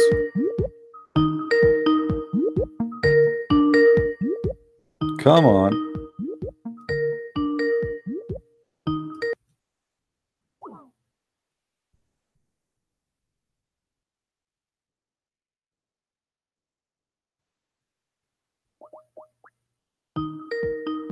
I'm calling him. I challenge all the Muslims from Germany to call us and tell us what Ibn Kathir he said, so we can laugh together. Who is the Muslim to do so? Hello. Yes, Faris, you hear me now? Yes, yes. Okay, Sorry, good. So what do you think, Faris, about your prophet receiving satanic verses? What do you think about that? Oh, you mean Qasat al-Gharaniq, right? Yeah, what do you think about that? Yes. Number one, it is wrong. First of all, the connection is good. Can you hear me properly? I hear you very good. Go ahead. Thank you so much. About this one, I mean, first of all, there is no, like, you know, the sanad, the real sanad. There is no real sanad for it, like from Abdullah ibn Abbas, from this, from the Prophet Muhammad, peace be upon him. If there is anything you can give me about. So why Ibn Kathir? Why Ibn Kathir mentioned what Ibn Abbas said? If Ibn Abbas said that, why Ibn Abbas lying that shaitan he throw in the mouth of Muhammad and Allah cancel it? Are you saying Ibn Abbas is lying? No, I did not say that. All I tell to you, the CP, that you give me the sanad. My friend, you ask your Allah about the sanad, my friend, because this is Quran. You don't ask me for the sanad. You see, I'm reading your book for you, and then you say to me, give me the sanad. Well, I'm showing you the book in the screen. Once you finish, give me the time to respond, because my friend, is a bad thing. my friend, you just asked me to give you the sanad, did you? Yes. Did you? Okay. Give me the sanad that says from the. You ask your scholar for the sanad, not me. You see, the funny about Muslims that give me the sanad. Why Ibn Kathir did not give you the sanad? Why you don't ask Ibn Kathir? You are learning from Ibn Kathir for centuries, and you did not ask Ibn Kathir for the sanad. Why you don't ask Ibn Kathir? Once you finish, give me the time to Why respond. you don't ask Ibn Kathir for the sanad, my friend? If you want to close it, no problem. I'm asking you, why you don't want to ask Ibn Kathir himself for the sanad? Ibn Kathir is dead, rahimahullah. He's dead. Okay, what about the rest? What about Al-Razi? What about Al-Milal wal-Nahl al-Shahrastani? What about etc.? What about etc.? All of them, all the Muslim scholars, suddenly now we have no sanad. Okay. Once you finish, give me the time to respond. Is it okay? Okay, I'm listening. Is it fair enough for you? I'm listening. Go ahead. That's good. That's good. And don't interrupt. Like I said to you, most of your, like, you, whenever you're bringing the hadith, this and that, you bring the sanad. You see, for me to believe is, you see, in the hadith, we told to you. The sanad is in the Quran, my friend, just to show you how ignorant you are. The Quran says that. The Quran says that. The Quran says, is the Quran a sanad or not? The Quran says that Allah will cancel what shaitan he throw in the mouth of Muhammad. Are you saying that Allah is not a good sanad for you? No, I did not go. Wait. Okay, I'll make the next step, because, you know, guys, unfortunately, keep interrupting. About the Quran, what is what said? What is the purpose of this? To worship idols? To worship what? To worship idols, right? Idols? Yeah. Tamathil, huh? What does it doesn't matter. You see, for me, it doesn't matter. Hold on. It doesn't matter if you worship idols or not. What is matter is that Muhammad, he spoke for shaitan. You're a prophet. Shaitan, he controlled his mouth, and he made him say verses in the name of shaitan, claiming that those are coming from Allah. Do we agree about that? No. What do you mean no? So explain to me this verse, my friend. Okay, hold on. Explain the verse for me. Explain the verse in the front of us. Go ahead. I know. Don't interrupt. This is like the 4th, 5th time you're interrupting. This habit of yours still not, the same always. about this one, you see, about the Hadith al-Gharaniq, number one, like I said, there is no real sanad. But let's assume there is a sanad. You see, all the life of during Muhammad, peace be upon him, he was condemning about the idols in his own lives. Okay, hold on. Did your prophet kiss a stone? Did your prophet kiss a black stone? Yes, he did. Okay, as long he is against idols and against worshipping stones, why he kissed the black stone? Let's make it point by point. This is point because you just said all his life is against worshipping idols. So why he kiss a stone? There is much difference between worshipping and kissing. We are not worshipping the Kaaba. My friend, I asked somebody who have a PhD in Islam, and his name is Dr. Ruhi, and I think you know him. He said this is an act of worship. Did you agree that this is an act of worship? And all the Muslims that spoke to me in previous videos, or you can go check them out, all agree that this is an act of worship. Right, okay, the question is, do we worship the Kaaba or not? This is not the question. Is it an act of worship to kiss the black stone or not? No. Why you kiss the black stone? You kiss the black stone as an act of worship, yes or no? Yes or no? Let's get the one by step by step. Do you kiss the black stone as an act of worship, yes or no? I kiss the black stone because Prophet Muhammad, peace be upon him, kissed it. Simple as that. So the prophet he kissed it, so you kiss it. Yes. Okay, guys, did you hear this? Why they kiss the black stone? Because the prophet kissed it. Okay, why the prophet kiss it? You see, look how stupid the answer is. 24. Hold on, guys. Look how stupid the answer is. Hold on, let me talk. I will give you time. We give you time. Hold on. How stupid it is to say we kiss it because the prophet kissed it. I'm asking you why he kiss it. Why he kiss it? You don't know anything about your own Bible. I just blah blah blah blah blah. This is all you guys know.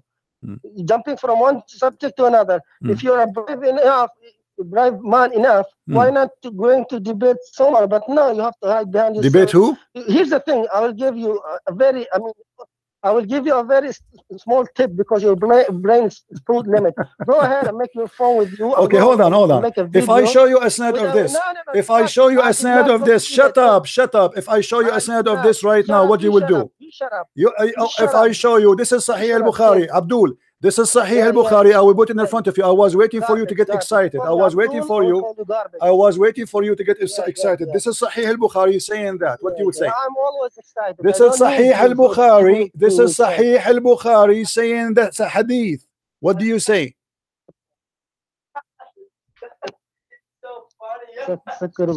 This is Sahih al-Bukhari. Abdul, this is Sahih al-Bukhari saying that your prophet, he bowed down to the idols.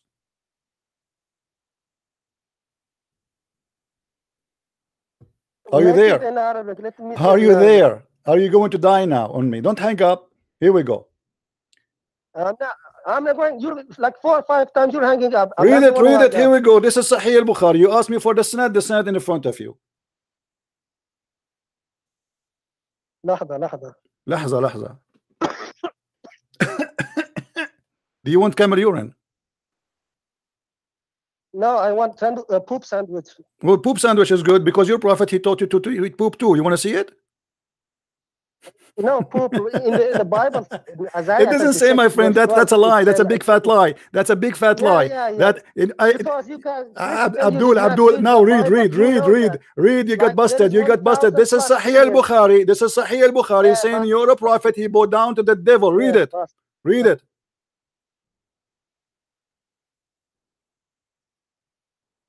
This is the hadith of the Gharaniq I told you, and you did not. This is al-Bukhari. This is al-Bukhari. Is that al-Bukhari or not? Is that al-Bukhari or not? Is that al-Bukhari or not? Is this is al-Bukhari or not? Shut up, you coward donkey. You ask me for the proof. This is why I do. I make the Muslim get excited, and now when they get them busted, they don't want to read.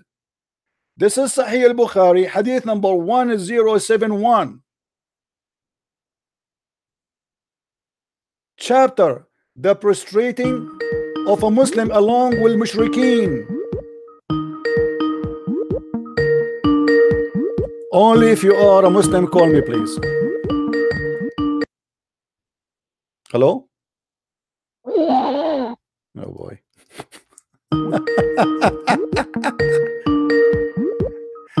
The Muslims are going nuts. The Muslims are going nuts. Let us call back. We got you busted, Faris.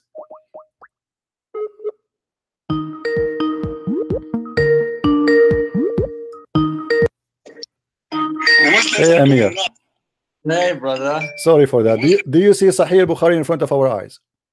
Yeah, I see it, brother. Okay. I see it. You see, I always hide my jewel for the right time. I was waiting for them to call me and get me busted. And here we go. This is not Ibn Kathir. This is Sahih al-Bukhari. What they can do about it? Nothing. Potatoes, cowards. Who is the Muslim from Germany? Brother Ramazan. Ramazan. Yeah, Ramazan. Everybody is waiting for Ramazan to call us right now. And where is the guy? His name, God is with us. To call us. Huh? Yes, yes. Muhammad Hijab. Muhammad Hijab. Did your prophet prostrate with the mushrikeen to the pagan idols? وسجد معه المشركون أن النبي صلى الله عليه وسلم سجد بالنجم وسجد معه المسلمون والمشركون. This is about the same story, the chapter of An-Najm. Do you see it? So why you lie to us and you say, where is the reference? Where is the proof? Where is the hadith? Where is the where do you get this from? Hold on, I have to hang up on you, Amir, again. I have more Abdul, sorry. Hold on. Hello? Yes. I just wanted to say some words to your brother Amir. Why you don't want to say to me? I don't know. Why you don't say to me? Speak to me. Speak to me. Speak to me. No. You want to speak? Speak to me. You are a coward potato. If you are a man, you speak to me. You are calling me. You are a coward and you are a donkey. Your prophet is worshipping idols and is bowing down to idols.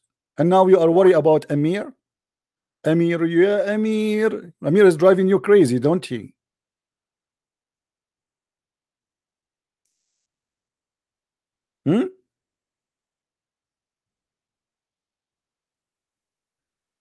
Where is the reference? Brother, where is the reference, brother? Where is the reference?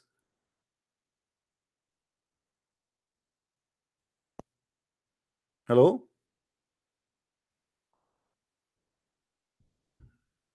Hello?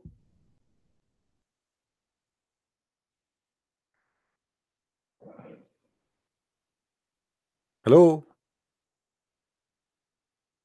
Okay, we have to take another Muslim. What we can do? Hello?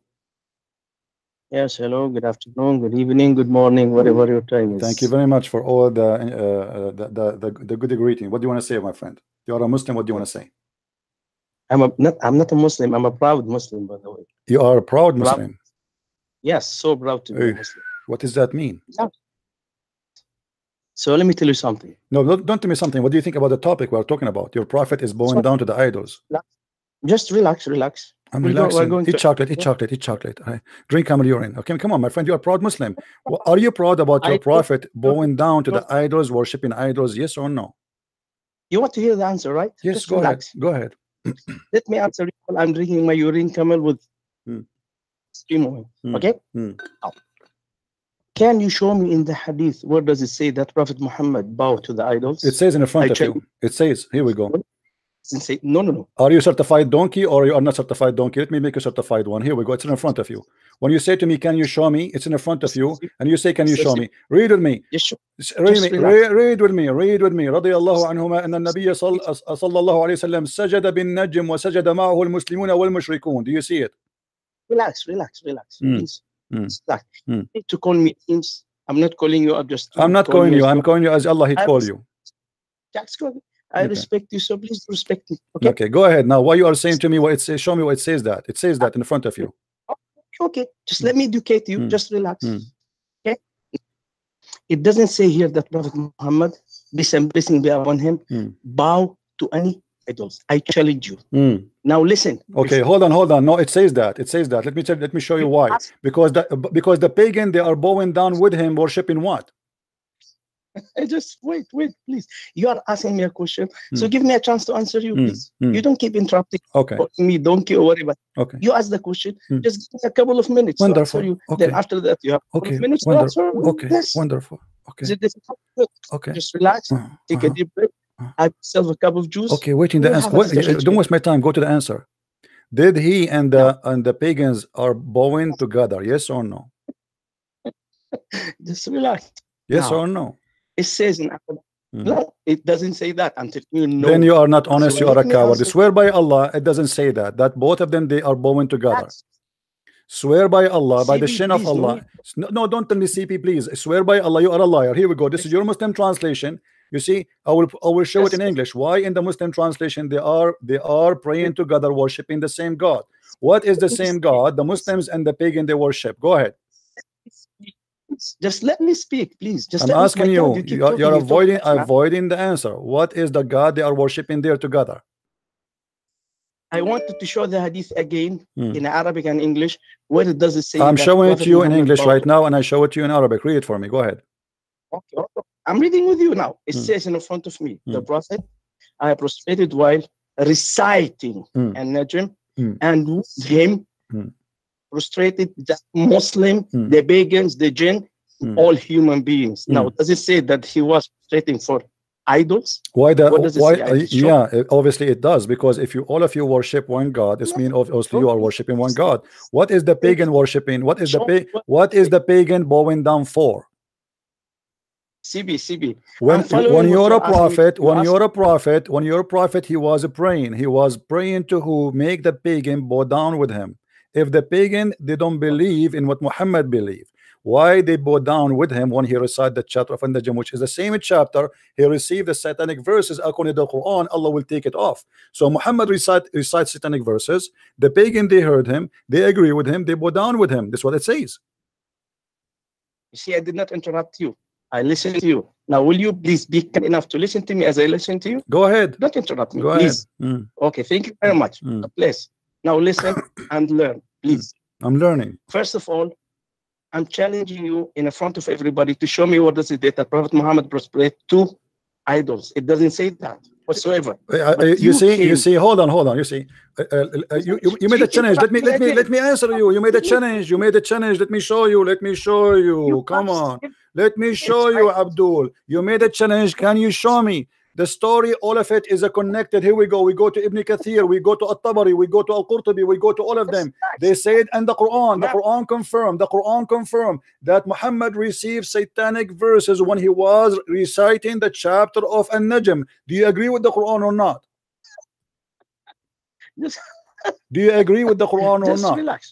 I'm relaxing. Do you agree with the Quran? Okay, so the Quran confirmed that Muhammad received verses from Shaitan. So now we know why Ibn Kathir and Al-Qurtubi and At-Tabari and other scholars they speaking that Muhammad he bowed down and the pagans they bowed down with him. And this is exactly what is shown to us in the hadith. And you don't let me speak. You talk too much. Just let me speak. Just give me like 2 minutes. You see, you keep complaining about let me speak. You made a challenge for me to show you. I just showed you. Relax. And can you please post again the hadith in English again? It's in the front of you. Us. It's in the front of you. It's on the screen. Good. Okay. You said that Prophet Muhammad, it says in the hadith that Prophet Muhammad bowed to the idols, right? That's what he said, right? No. Can you please the hadith? I wanted to show me what does it say that he bowed to the idols. So read the hadith. I want you to read okay, so you are saying to me you want to understand that the story only from this hadith, right? I'm asking you. You brought the claim that it's very clear because the pagan they bow down with him. The pagan they bow down to who? No, I'm asking you. The pagan who worship idols they bow down to who? To idols, correct? Let me educate you just for a couple of minutes. Go ahead. You are not giving me even a time. You see, you keep complaining, not giving me a time. Relax. And when I get you busted, you don't answer. The pagan they bow down to who? I want an answer, please. Give me an answer. They bow down to who? Muhammad and the pagans they are praying together, bowing together behind Muhammad. Muhammad was reciting An-Najm. So the pagan they bow down to who? The mic is yours. If you keep laughing, I will hang up on you because you are acting like a kid. You are like a Muhammad hijab now. Are you going to answer? They are pagan, they are bowing down to who or not? Please relax. Please, CB. I didn't pick you up just to laugh or to make fun of you. I called you. You cannot make fun of me. You are making fun of your God, because your God is the one who said that Muhammad received satanic verses. It is Ibn Kathir who said so. It is Al-Qurtubi who said so. It is Al-Tabari who said so. And this is Al-Hadith of Sahih Bukhari saying that you're a prophet and the pagan, they worship the same God. Pagan. Go ahead. You're done. Promise me that you will give me 2 minutes without no interruption. Go ahead. Yeah, you want to laugh? I can laugh with you. No, just tell me, please. Tell me. I promise you that I will let you speak for 2 minutes. I will not interrupt. Go ahead. Can you do that? So promise me in front of everybody. Abdul, go ahead. We are laughing at you. You are in trouble. Tell us, Muhammad, I want you to answer. You see, you are a potato. You will not answer because you will speak forever. You will not say anything. The pagan are praying to who? What is the common sense between Muhammad and the pagan? They are worshiping who? Exhale, relax. Let me answer you, please. Inhale, exhale. Just take a deep breath and relax. Now, let me read you the hadith and educate you. Don't read the hadith again. I want the answer. You see, you are a potato. You are in the corner. The pagan, they are praying to who? The pagan. We read the hadith. The whole hadith is 2 lines. You do not need to read it again and again and again. You are being a donkey, a certified donkey. The pagan, they are praying to who? The pagan are praying to who? Coward. Coward, like you're a prophet. You will never answer, correct? You will never answer. You will never answer because you are a coward. The pagan praying with Muhammad to who? You know, if you will let me answer you without no interruption. I want an answer. Don't tell me let me read the hadith for you again and again and again. We read it already. So give me the answer. Go ahead. I promise you that I will have a debate with you. Go ahead again. I'm waiting for the answer. They pray to who? Go ahead. Let me educate you one by one. Relax, okay? Now, the Prophet, peace and blessing be upon him, says in the hadith that he prostrated while what? Reciting Surah An-Najm. Now, when you read the Quran, you find sometimes in front of some verses mark where you have to bow when you read such verse. So when Prophet Muhammad was reading such verse, with such mark, bow down to Allah subhanahu wa ta'ala by reading the Holy Quran. Doesn't say that he bowed. Then everybody who was with him bow with him. Why they bow down with him? You see, you don't answer the question. You don't answer the question. Why the pagan are bowing down with him when Muhammad recite An-Najm? What made the pagan? He is reciting Quran. He is not reciting a poet of his own. What made the pagan agree to bow down with him? The pagan are his enemy. Don't you agree? Don't you agree that the pagans are his enemy? Don't you agree that pagan or don't agree with his worship? So what made the pagan in this moment agree with him and bow down? Go ahead. My God, you are not giving anyone chance. I am giving you the answer. You know, I'm giving you the all the time, but you don't want to answer. You keep talking about things. Okay, Muhammad, when he recite Quran, he have to bow down. Muhammad, when he recite Quran, he have to touch his nose. Muhammad, this is not the question. What made the pagan agree with Muhammad to bow down when he is reciting An-Najm? What happened? You're done. You're done. If I will give you one more last chance. If you are not a man to answer, I will hang up on you and let you go like you're a baby, you're a kid. I want a man to talk to me. Are you going to answer or not? Everybody is laughing. Why you will not answer? What's the problem? Go ahead. Why? Let me repeat the question for the last time for you. Honest to God, if you don't answer, you are a potato and you are a coward. Why the pagan? What made the pagan? Listen carefully. Don't talk. I will repeat the question for the last time. Hold on. Don't talk. Don't talk. What made the pagan? What made the pagan potato? What made the pagan bow down when Muhammad reciting the chapter of An-Najm? What made him bow down? He lost his temper. Relax. He lost his mind. Wow. Your God, you're right. Your prophet, he lost his mind. You're a potato. I repeated the question 1,000 times and yet you will not answer. What made the pagans who don't agree with Muhammad, who Muhammad is in war with them, he fight them, he is against them, he hate them, he gonna kill them. What made the pagan bow down with him? Coward.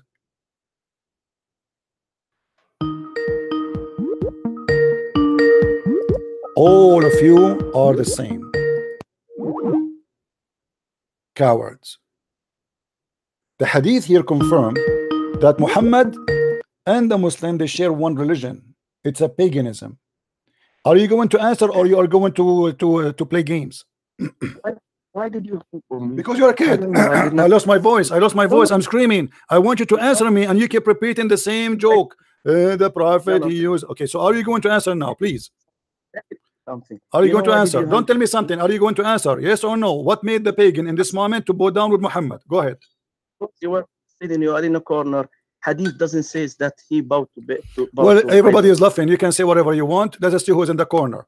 The hadith is confirmed by the Quran.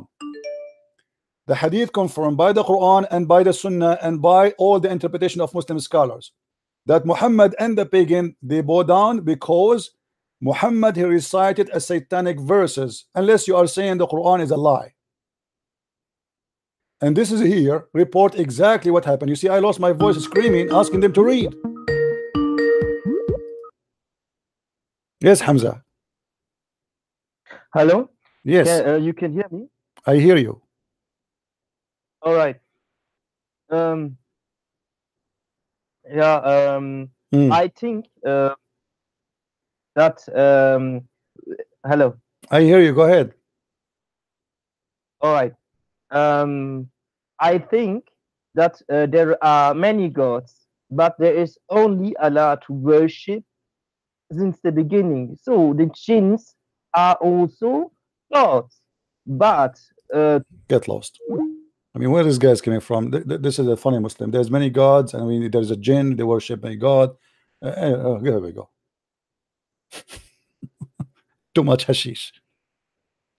Too much hashish. There's other Muslim trying to call me. Let's see this one. Hello?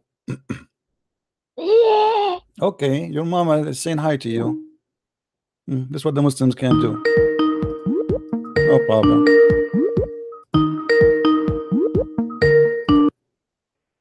Hello? La ilaha illallah. Oof, oof, oof, oof, oof, oof. Allah, Allah, Allah, Allah. Allah, ilaha illallah. Man, that's a lot.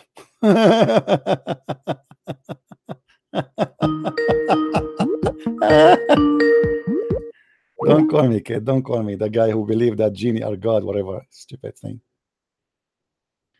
You see, all the reference in front of us confirm the same incident. Muhammad and the pagan, suddenly they share the same God. Muhammad was reciting something, made the pagan bow down with him. What is that thing? He was saying that the three daughters of Allah, their intercession is a must.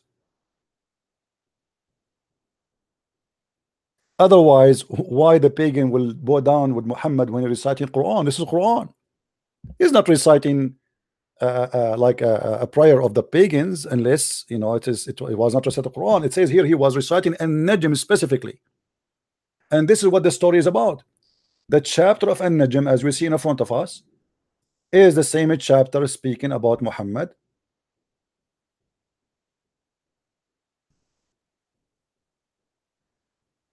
Which confirm in Al-Hajj chapter 22 that he always do that and he worship the devils. Allah, he confirmed that Muhammad, he received satanic verses.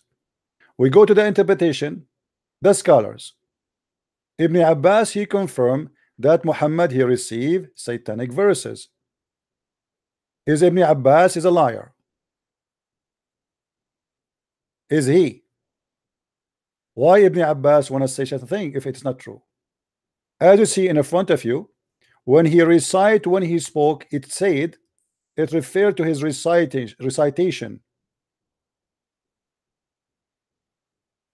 And here we see, it says, Shaitan throws some falsehood in it. So it's confirmed that Muhammad, he received some satanic verses. And remember, by the way, the Quran was not organized the same way it is today. There's nothing is called a chapter of An-Najm or a chapter of etc. or a chapter of etc. This is something later happened.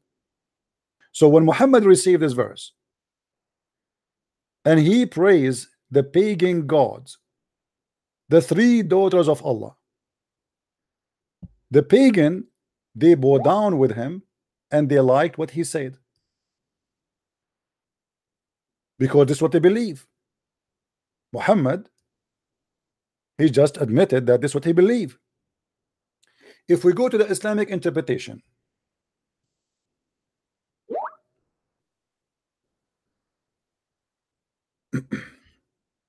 Let us see another Islamic interpretation.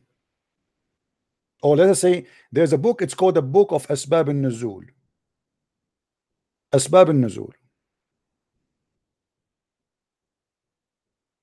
Guys, don't PM me unless it is necessary, please. And don't text me.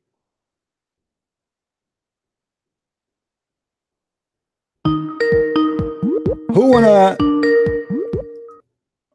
Hello. Hello. Yes. Yeah, hi. This is Abbas. Hi, Abbas. How are you? So, Abbas, what do you think about your prophet receiving satanic verses? I hear you. Go ahead. Yeah. No, he didn't receive satanic. He did not? Okay, this is the book. This is Tafsir al-Jalalain. This is Tafsir al-Jalalain. What do you say? This is Tafsir al-Jalalain in front of your eyes. I'm sorry. One second. Sorry. Just 1 second. I think there's a double sounds.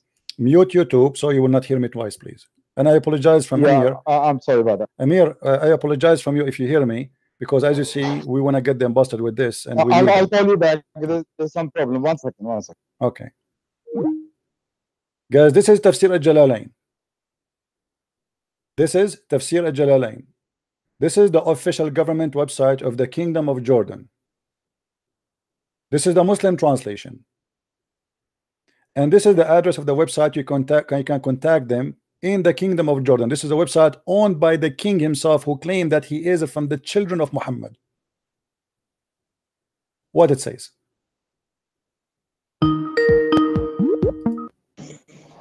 Hello. Yes, Abbas. Hello. I hear you, my friend. Go ahead. Hi, Sibi. About it. This Surah Najm. You asking a question why the pagans bow down. But do you believe that the pagans used to worship Allah along with the other gods? Yeah, but there is a reason he made them. No. You see, the pagan don't pray with Muhammad in the same time, because Muhammad was reciting Quran, was not reciting their prayer. Correct? So pagan don't worship with Muhammad. This is not the question. This is not the question. Muhammad, he was reciting Quran. Was Muhammad reciting Quran or something else? Of course he was reciting Quran. Yes. What made the one who don't believe in the Quran bow down when Muhammad reciting Quran? The question is what they were doing there when he was reciting Quran. Because he is in front of them. He came to them. He's trying to deceive them. Muhammad, he go to the Jews. He claimed to be a Jew. He go to the Christian. He claimed to be a Christian. He go to the Sabian. He claimed to be Christian. And now he's with the pagan. He claimed to be a pagan. And this is exactly what happened. He thought nobody will hear him from the rest. So he said that I praise the satanic verses. I praise the daughter of Allah. And because he said that, he bowed down, and they heard him saying that. So the second he said the names of those gods, those Arab, they bow down. So they heard him saying that the daughters of Allah, their intercession is a must, and he bowed down. Everybody bowed down right away, because those are their gods. Muhammad was reciting Quran, was not reciting Mickey Mouse. So why the pagan will go down with him? Because he mentioned the names of their gods. The second you mention the name of their god, huh? That is your assumption. No, that's not my assumption. No, here we go. No, this is not mine. This is not mine. Here we go. This is your scholar, my friend. Is Jalalain is my scholar or yours? He was a human being. Here we go. Muhammad was a human being too. No. I mean, Abbas, don't play this game with me. I mean, what does that mean, a human being? So what is a human being? What does have to do with this? I am a human being and you are a human being. So now you will give me an answer of you will give me an answer of a human being, or you will give me an answer of God. You will give an answer of a human being. So how come he's a human being, he's a stupid, but you are the human being who is smart? Why the scholar, he be called a scholar and you are not called a scholar? The guy who called me before, he refused to read, he refused to answer the question because he's a coward. Show me where there it says he bowed down to the idol. It's obvious. Here we go. It's in a conform in front of us. Shaitan, he put in his mouth satanic verses to worship what? To worship the daughter of Allah. The pagan, they were with him, they heard the names of the three daughters of Allah, and immediately they bow down because this is their gods. What do you think? It seems like I'm in your lecture. I am not allowed to speak. My friend, in order to prove me wrong, you have to show me that how I'm wrong. Can you get me busted? I'm showing you Jalalain, I'm showing you Ibn Kathir, I'm showing you Sahih Bukhari, I'm showing you Quran. So in order to say to me you are wrong, you have to say to all those names you are wrong. Are you there?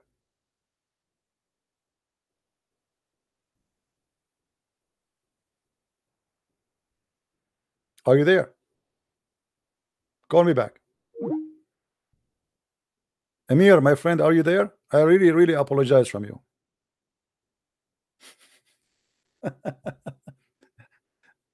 I will call you back after we finish this. Guys, do you see it? They try to run away from it. Hey, you guy, the one who worship, you say stupid things for me. Why you are calling me back again? Why you are calling me? Hello? Are you there? Okay, I'll tell you why. Because I want answers for many Islam things. Because do you know that in Saudi, I'm here. In Saudi Arabia, they are stoning obelisks, and they call it Dajjal stoning, Satan stoning. So for me, it was a sign that they believing in many satanic things. Okay, Hamza. So are you willing to leave Islam right now? Because you just said something very important, that Islam is a false religion. They believe in many things. So why you call yourself a Muslim? Why you don't leave Islam? Because it's dangerous. Because, so you are saying you agree to leave Islam, but because you are scared. Maybe. Okay, so here we go. You left Islam already, my friend. You just did. Yeah. Okay, so I'm happy for you. Islam is a stupid religion. I agree. It's satanic. I agree. It's a pagan. I agree. And you just agree with me. But you don't want to say I'm left in Islam, but you left Islam. Your comment. Okay. Yeah. You talking about no, what to tell me? Now say it. I am out of Islam. I am out of this stupid religion. I want to hear it from you. Say it clearly. Be a man. Come on. Okay, when we continue the topic, I will say that. All right, then we go to many other. No, as long as you agree that Islam is satanic and there's many stupid beliefs in it, why you are not willing to say I am out of this cult? Why you don't say that? I am out of this Syrian cult. They mix many cults with the pagan things. So all right, thank you very much. I'm so happy for Mr. Hamza that he decided to leave this cult of Islam. We are very happy for you. Continue, my friend. We are listening. Okay. There are many things that was bothering my head, because some say that, for example, Allah came from the Coptic Syrian Christian text or the Aramaic, but I don't even believe that, because Allah as a word must be older than the Arabic we have now. And they called many gods Allah. So, where Allah truly originated, the research I made was that this name as to call God, before even Al-Ilah was there, it was a Hamitic name for a God. Because I watched a documentary, there was a Dogon African tribe that said Allah long before there was Muhammad. It was even thousands of years ago. Okay. And I keep wondering myself, so why they are using different gods and mix all scriptures together and say then in the end, okay, we worship Allah and no idols. Okay, but let me add some information to you, my friend. Let me show you something. First of all, you are right in somewhat what you said. Allah is not actually the name Allah is not really the name of the Islamic God. His name is Lah, not Allah. Lah. If you go in the Quran, the first chapter 1, verse number 1, this is the easiest way to explain it to you. You will see here in Arabic it says Bismillahir Rahmanir Rahim. Bismillah ar-Rahman ar-Rahim.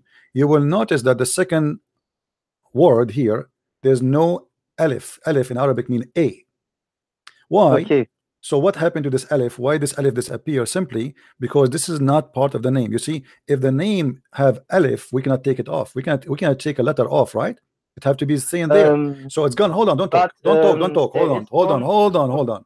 So Bismillah in the first verse is not appearing the same as the second verse. The second verse it says Alhamdulillah. Lah. Okay. Okay. Lah. I get you. Lah is the name of the God of Islam. Li here is a word mean too. So alhamdulillah, la, hamd means thanks.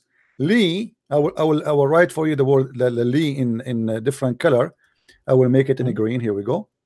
So this is the li lah, which mean to lah. So the name of the God of Islam is lah, and anyone can go right now check out. You will find that lah is the moon god. This is not a new god. This is a God exists long before Islam, and Muhammad is just copying what the Arab and people believe. There is the people who live in Europe, most of them, they worship a sun god, the sun, which is a sun, the star. And those who live in a warm area, desert, they worship the moon god because the moon is nicer to them and he is more merciful. He don't kill their animals, he don't kill their grass, he don't destroy their water and their goods. But they don't die from thirst because of it. So those who live in Africa or live in the desert, most of them, this is why we go in the Quran, we will find that the name of the city which Muhammad is speak about, or the Quran speak about to be the city of Muhammad, it's called Mecca. Mecca. But in different verse in the Quran it says Bakka. So is it Bakka or Mecca? It is the same. Simply in chapter 36 verse number 96 it says, it is he who put the first house in the city of Bakka. Okay, what is Bakka? If you ask any Muslim, for sure they try their best to explain. The fact this was nothing except saying that the first temple was built for Allah was in the city of Bakka, which is in Yemen, and there's a temple there is called the Temple of Makkah. In the language there, they switched letters. So sometimes the B became, or the Ka became Qa. So Makkah became Makkah. So people, that's why Muhammad, he said, send me the Quran in 7 letters. Why? Because people, they have supposed different dialect. So in what is Ka for the Arab in the Arabian Peninsula is a Qa for the one who live in Yemen. So Makkah is Makkah, same as Bakka, which is coming from the Aramaic language too. So the temple of Yemen, which is built by the Sabian, not by the Arab, the Sabian, who they are coming from north of Iraq, where Abraham is coming from them. The Sabian, they are the one who built the temple of Makkah, and the religion was the biggest religion ever exist in the Middle East, to the point even the Sabian, they believe that the Pharaoh himself was a Sabian. This is why the Sabian, they hate the Jews, because they believe that the God of the Jews, Adonai, he destroyed the army of the Sabian king, the Pharaoh. So this is the moon god, which is worshipped by people long before Islam, as you said, even in Africa, and worship in many places, not only there. And it is Lah, not Allah. Al in the ancient language.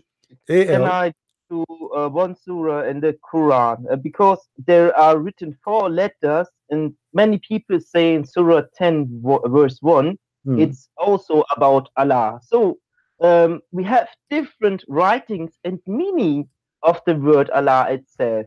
I asked some guys, and one of them saying that when you write Allah in a certain way, it means boom. So in these cultures, why they have so many things, Allah, Azar, and these things, and they can mean 1,000 things, but they say they worship one God, Allah. Okay, my friend, I have to let you go. I'm happy for you that you left Islam. Good for you. You can call me later so we can take more Muslim calls. But I want you to listen what I will say next, so you can learn something. In chapter of Yasin, chapter 36, it says yes, Yasin. Ya in the old ancient Aramaic is a word meaning God. Sin is the moon god. You ask the Muslims what does this mean, they don't know. This is one of the names of the God of Islam. Ya Sin. Go right now and search in Google God sin. Like in English today, you say, don't do this, this is sin. Where this is coming from? Because when the people became Christians, they used to worship a god, which is a false god. Then anyone who do pagan stuff, they say this is sin. By doing something pagan, it is sin. So it's sin to do adultery, it's sin to steal, it's sin to do this, it's sin, because this is pagan. So yeah, sin. And look what the Muslim, they give interpretation for the verse. God, Allah knows best what he meant. I mean, this is stupid. This is stupid. What do you mean? Allah knows best? Yeah, like even a Christian today, they say Yahweh. Yahweh, right? Okay. Yeah, in the original meaning in the language, remember, because the Christian and the Hebrew, they are not coming and born from the middle of nowhere. They are using languages. The new language of the Hebrew is born of other languages. It's not exist by itself alone. Same as the Arabic. So they took from the Aramaic, and the Aramaic they took from people before them. And Yah is a word meaning God. God, he presents himself in the Bible without a name. There's no name. I am the one who exists. The Hebrew, they have a new language now, and they have a new meaning, but nobody can get rid of the older version of the languages. Yah is a word meaning God. Yasin. Yah is the God. Sin is Allah. Hello? Hello? Yes. Hello? Yes, Abbas, I hear you. Hello? I hear you, man. Hi, this is Abbas. Okay, Abbas, what do you say? We go back to zero. Al-Jalalain saying that you're a prophet, you receive satanic verses. What do you do?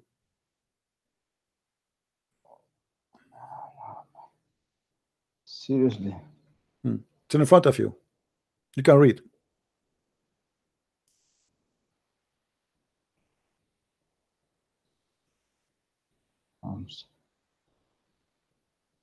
Alicia. Oh, Alicia, I lost that again. Focus with me, please, here. Hello? Can Yeah, you hear I'm me? with you. I'm with you. What do you want to say, my friend? I'm sorry. I'm It's just all having right. a problem there. Okay. Yes. So what you were saying? Sorry, Okay, sir. Al-Jalalain in front of us says that your prophet you again? receive About Al-Jalalain here in front of us says, and Ibn Kathir and the Hadith and the Quran confirm that you're a prophet you receive satanic verses. So what is your comment? Yes. Jalalain, as I said, look, as a human being, I was saying he's not infallible. I mean, you are a very clever man, but I'm sure you believe that you are not infallible as well. You can also make mistakes as well. But as a Muslim, strictly follow Quran. My friend, I'm not the one saying Sunnah, okay, but the Sunnah Quran says, Hadith. but the Quran says that Allah he will delete the satanic verses. Was the Quran too mistaken? Quran didn't talk about satanic verses. What you're talking about? No, the Quran says that Allah will delete the satanic verses. Whatever shaitan he throw, Allah will delete. Correct? Read the verse. Okay, I think you are confusing. It's in front of you. It's in front of you. It's in front of you. Never we send a messenger before, but when he talk, shaitan he throw in his mouth, words. Read it. ما أرسلنا من قبلك من رسول. What chapter and verse you? Chapter 22, verse number 52. وما أرسلنا من قبلك من رسول ولا نبي إلا إذا تمنى ألقى الشيطان في أمنيته فينسخ الله ما يلقي الشيطان. We never send a messenger or a prophet, but shaitan he throw in his mouth his words, and Allah will delete what shaitan he throw in his mouth. What do you say? Okay, I say this. Go to the interpretation. I did. You just said to me that the interpretation he's a human. No. This chapter, This chapter 22. This chapter 22, interpretation of chapter 22. Go to that and see what here we go. It's in front of you. It's in front of you. You told me this he's making a mistake. It's in front of you. This is interpretation. Let us go. Hold on. This is interpretation. Chapter 22. Of chapter 22. Yeah. Yes. Verse number 52. It's in front of you. This is Tafsir al-Jalalain. It says, but when he recited the scriptures, Satan cast into his recitation what is not from Quran, but which those whom the Prophet had been sent with the following verses from the Surah of An-Najm. You see, here we go. It's An-Najm. Have you considered Al-Lat and Al-Uzza? Your Prophet, he said, have you considered Al-Lat and Al-Uzza?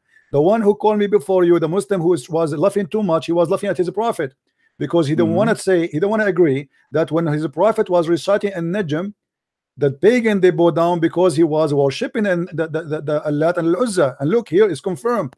Have you following the following verses recited in the Surah An-Najm? Have you considered Allat and Al-Uzza and Manat, the third one, chapter 50? And here he quotes for us the verses 53, etc. Then he says, added a result of Satan casting them into his tongue without the prophet being aware of the following words. Do you see it? Yeah, I see it. And then Jibril came to him after a few weeks. He said to him, Habibi Muhammad, this is not from Allah. However, read with me. Jibril, however, later informed the prophet of the shaitan had cast into his tongue. I mean, how in the world this happened? Jibril later informed him. So Muhammad, the pagan, they bow down with him, the Muslim, they bow down with him, everybody bow down, and nobody noticed that he is worshiping the three daughters of Allah. Nobody noticed what they just heard. And then Jibril came to him and says to him, oh, this is not from Allah, this is not from Quran. I heard the whole story. I read some interpretations, and also Ibn Ishaq biography as well. He said the similar thing as well. I heard these things before, but now I'm asking you an honest question. A question I expect an honest answer from you. Since you have a lot of information, you have read a lot of different interpretations. Now my question to you is about this chapter 22, the verse you read. Other interpretations and tafasir, they all agree with this Jalalain, or they disagree with him? Well, you Muslims, here we go. You are one of them. You don't agree with him, right? Do you agree with him? You don't. No, I'm asking you a question. You see, the Muslims are fighting, but this is not my business. This is not my business. This is not my business, my friend. If you Muslims, let me tell you why. Let me answer you. There's many Muslims, they find it that this is very embarrassing. So what they say, they deny it, but they cannot deny it. It's there. You see, if you deny it and you claim to be a scholar, does not make you really getting away from it, because the Quran confirming it. And when Jalalain he write it, and when Ibn Kathir he write it, and when the scholars rewrite it, why they write it? Why it is there anyway if it's not true? CP, if you as a human being, you trying to convince me on something, you have to convince me properly. You might convince some people who are. My friend, here we go. I will convince you from the verse in the Quran. I will convince you. Forget about the Jalalain. Allah will take what shaitan. Hold on. You see, because you are being foolish now. I showed you a Jalalain. You said I don't want a Jalalain. I showed you Ibn Kathir. You don't want Ibn Kathir. Which one you want? Okay, give me the interpretation you like. I asked you a question. Give me the interpretation you like. Hold on. No. Don't play. Don't play. Show me the interpretation you like, and I will open it for you live in front of everybody. Go ahead. That was not my question. No, I want you to get either you get me busted or you get you busted. Show me the interpretation you like about this verse. Listen, you can. I don't want to listen. Here we speak with reference. I'm showing my reference. Can you show me your reference? Can you show me your reference? Which scholar is the one you like him to explain this verse? Go ahead. You can bust people all day long. Before you mentioned to me, isn't it you who mentioned to me Al-Mawdudi before? What do you think about Al-Mawdudi? I'm not here to bust you. Aren't you the one? You cannot bust me. I'm a Christian prince. Your God cannot. Listen, and here we go. I'm challenging your life. I am challenging your life. What is the interpretation you like me to show you about this verse? What's wrong with you? Why cannot you answer my question straight? Because you are a coward. Why you don't want to quote for me one interpretation you like? Just one. We have hundreds. We have thousands. Give me an interpretation. Here we go. I'm losing my voice. Guys, here we go. Listen, Abdul. Listen, Abdul. Look how many interpretation I can show you. Look. Which one you like me to show you? Give me one. Yeah, can I say something now? No, you cannot. You cannot. I want you to show me a reference. Don't give me a speech. I'm letting you finish a speech. No, I don't want your speech. I'm not making a speech. Get away, man. I want a man to speak to me, not kids. Show me a reference you like. Show me a scholar you wish. Don't give me a speech.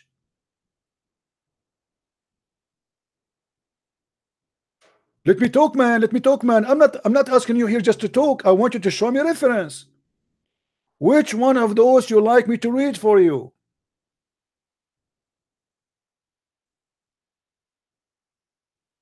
Shia or Sunni? What do you want?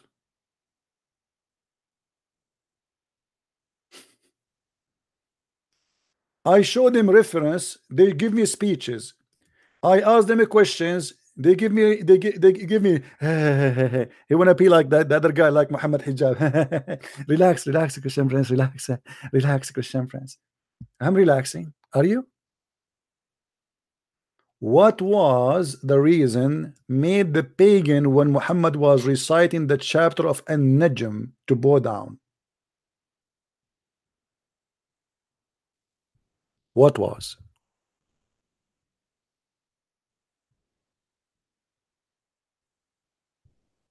The answer in front of us.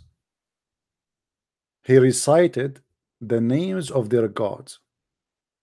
He said, when he was the prophet had during the assembly of the men of Quraysh.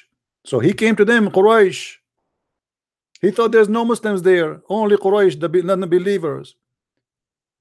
After reciting the following verses from the Surah of An-Najm, have you considered Allat and Al-Uzza and Manat, the third one? Added as a result of Satan casting into his tongue without him, I think he want to say him, not his, him, the prophet, being aware of the following words. What is the following words? Read with me carefully. Those are the high flying kranzes of Al-Gharaniq. Indeed, their intercession is to be hoped for. And so they, the men of Quraysh, were thereby delighted. Do you remember, guys? I asked the Abdul who was laughing like a funny cartoon. I keep saying to him, okay, what made the pagan in this hadith bow down with Muhammad? There's something happening here. Christian Prince, show me where he says the pagan. My friend, what made the pagan, when they are pagans, to bow down? What Muhammad said make them bow down? Do you remember, guys? He refused to answer. Let us call again Amir. I dropped him. I apologize from you, Amir, really.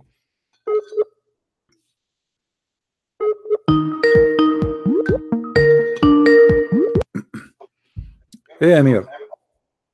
Hey, brother. I really apologize from you, but we have to make hummus. What we can do? Too much hummus, brother. Yeah, I cannot take you and take them in the same time. We need the hummus. And as you see, here we go. This is Sahih al-Bukhari, and this is the interpretation. They don't like Ibn Kathir, we will show them Al-Jalalain. They don't like Al-Jalalain, we will show them whatever they want. All of them, they confirm to us one story, that Muhammad was a pagan man, was a hypocrite man, and now he played the game like it's not my fault. It is Shaitan he put in my mouth. You're right. Shaitan he put in your mouth to worship. Not only how stupid this story is. Not only he said that, he bowed down too. This is a disaster. You know? And then the Muslim, they say to us, oh, in Ibn Kathir it does not say so. We got you busted. Ibn Kathir he agree that yes, Shaitan he cast. What Ibn Kathir don't agree about is some details about what happened after. Read with me. This is Ibn Kathir. Who is the Muslim wanna call me and tell me what Ibn Kathir he said? As long as you have a big mouth to speak about Ibn Kathir did not say that, did not say this. Call me. This is Ibn Kathir. This is the whole interpretation in front of you. Read as you wish. Choose the line you want. Coward and liars.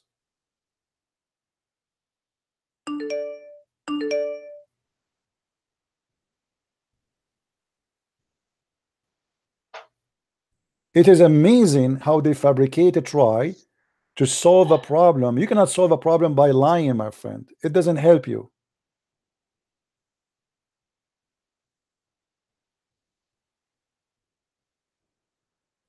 This is Ibn Kathir, as it is in the front of us, or our eyes. When he recited the revelation, Shaitan threw some falsehood in it. Challenge for the Abdul who don't like what I said. Who can quote for me what Shaitan he threw in his mouth? This is confirmed in Ibn Kathir. What happened?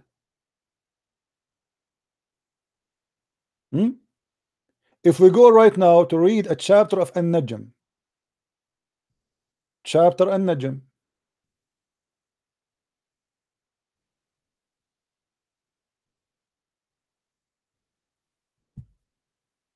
we will find the same story. Any Abdul? And you will see, guys, that many those who don't believe in Islam, they thought Muhammad, he became one of them. At this point, many of the scholars of tafsir mention the story of Gharaniq and how many of those who had immigrated to Ethiopia came back. Look, who is the one who mentioned the story of Al-Gharaniq? The scholars. Do you see it? At this point, who is talking? Ibn Kathir. At this point, the scholars of tafsir mention the story of Al-Gharaniq. And how many of those guys, please stop calling me if you're not a Muslim. Only Muslims call me for now. And how many scholars? Okay, I will block you then. Seriously, I will block you. If you call me one more time, I will block you, the guy who keep calling. Okay, let me block you then. Hold on.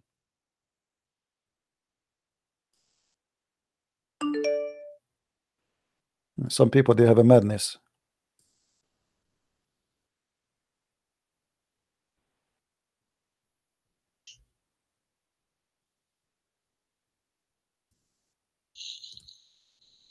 All right. Who are the ones saying that it's not a Christian prince? Many scholars of tafsir.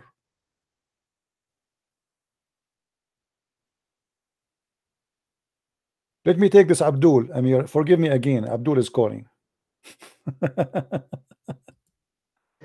Hello. Yes, hello. So Hi. are you going to show me, are you going to say something useful, or just you want to make a speech? Well, looks like no. I was never going to give a speech. I was just asking, since you have more information than me, do you know which interpretation? All interpretation agree with Jalalain. You didn't answer. Never mind. You asked me, okay, give me one interpretation. Yes, so I was looking into it because I didn't have all the information in front of me. All right. So I look and you say, okay, give me one interpretation. So I look into Maududi. Yeah. Okay, you like Maududi? Well, you can read Maududi, but I say I think you should read the Qurtubi, Ibn Kathir. If all agree with Jalalain, then you have a point. Okay. Ibn Kathir, here we go. Ibn Kathir in front of me. Read okay, what Ibn Kathir says. Read. Yeah, okay. Read with me. Ibn Kathir, this is Ibn Kathir, chapter 22, verse number 52 to 54. How the shaitan threw some falsehood into the word of the messenger of Allah. This is the title. Do you see it? Yeah. Okay, so Ibn Kathir agree that shaitan he throw words in Muhammad's mouth, correct? Read all of it. Okay, but he agree or not? The title. Okay, the title is explaining the Quran, correct? So he agree. Read with me. At this point, many of the scholars tafsir mention the story of Al-Gharaniq. Do you see it? What is Al-Gharaniq? Do you know? Al-Gharaniq? No, I don't know what is that. The flying daughters of Allah. Okay.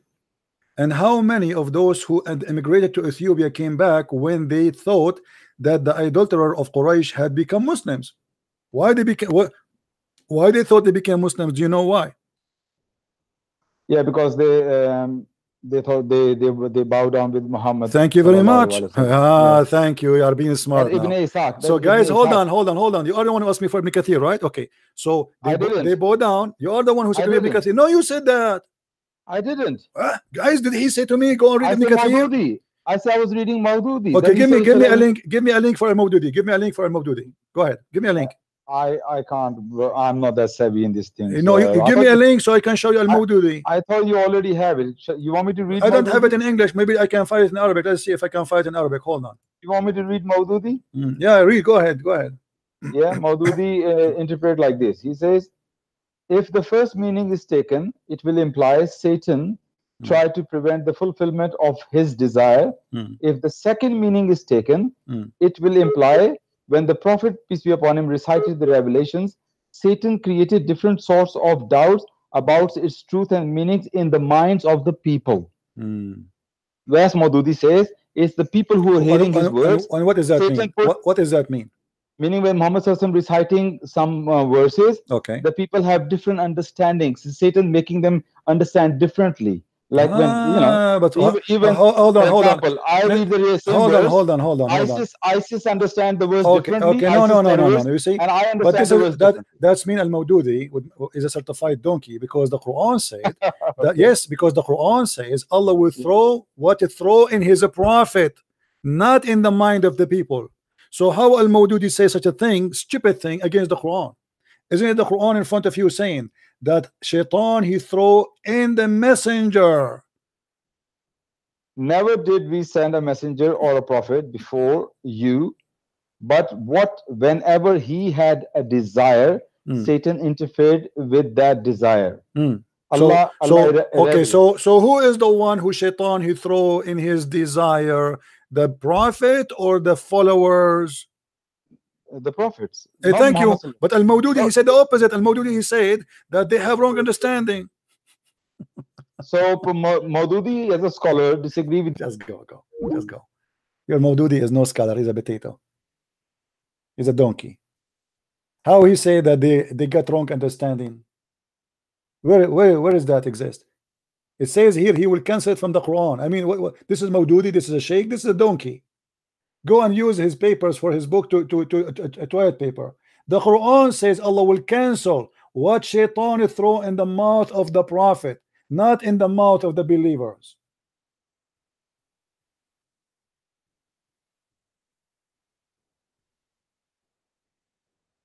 I mean, can you find me a one Muslim have a brain?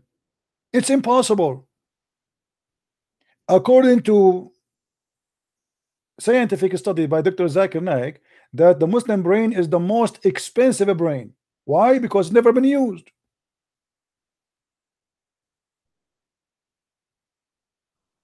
And we show them their scholars one by one, and they run away from it.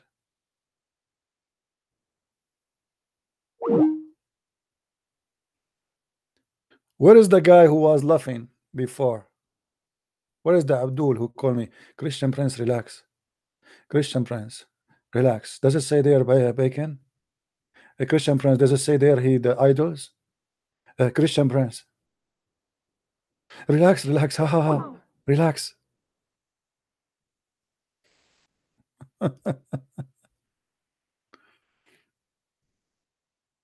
I feel sorry. I keep losing Amir. Let us take Amir and forget about the Abdul.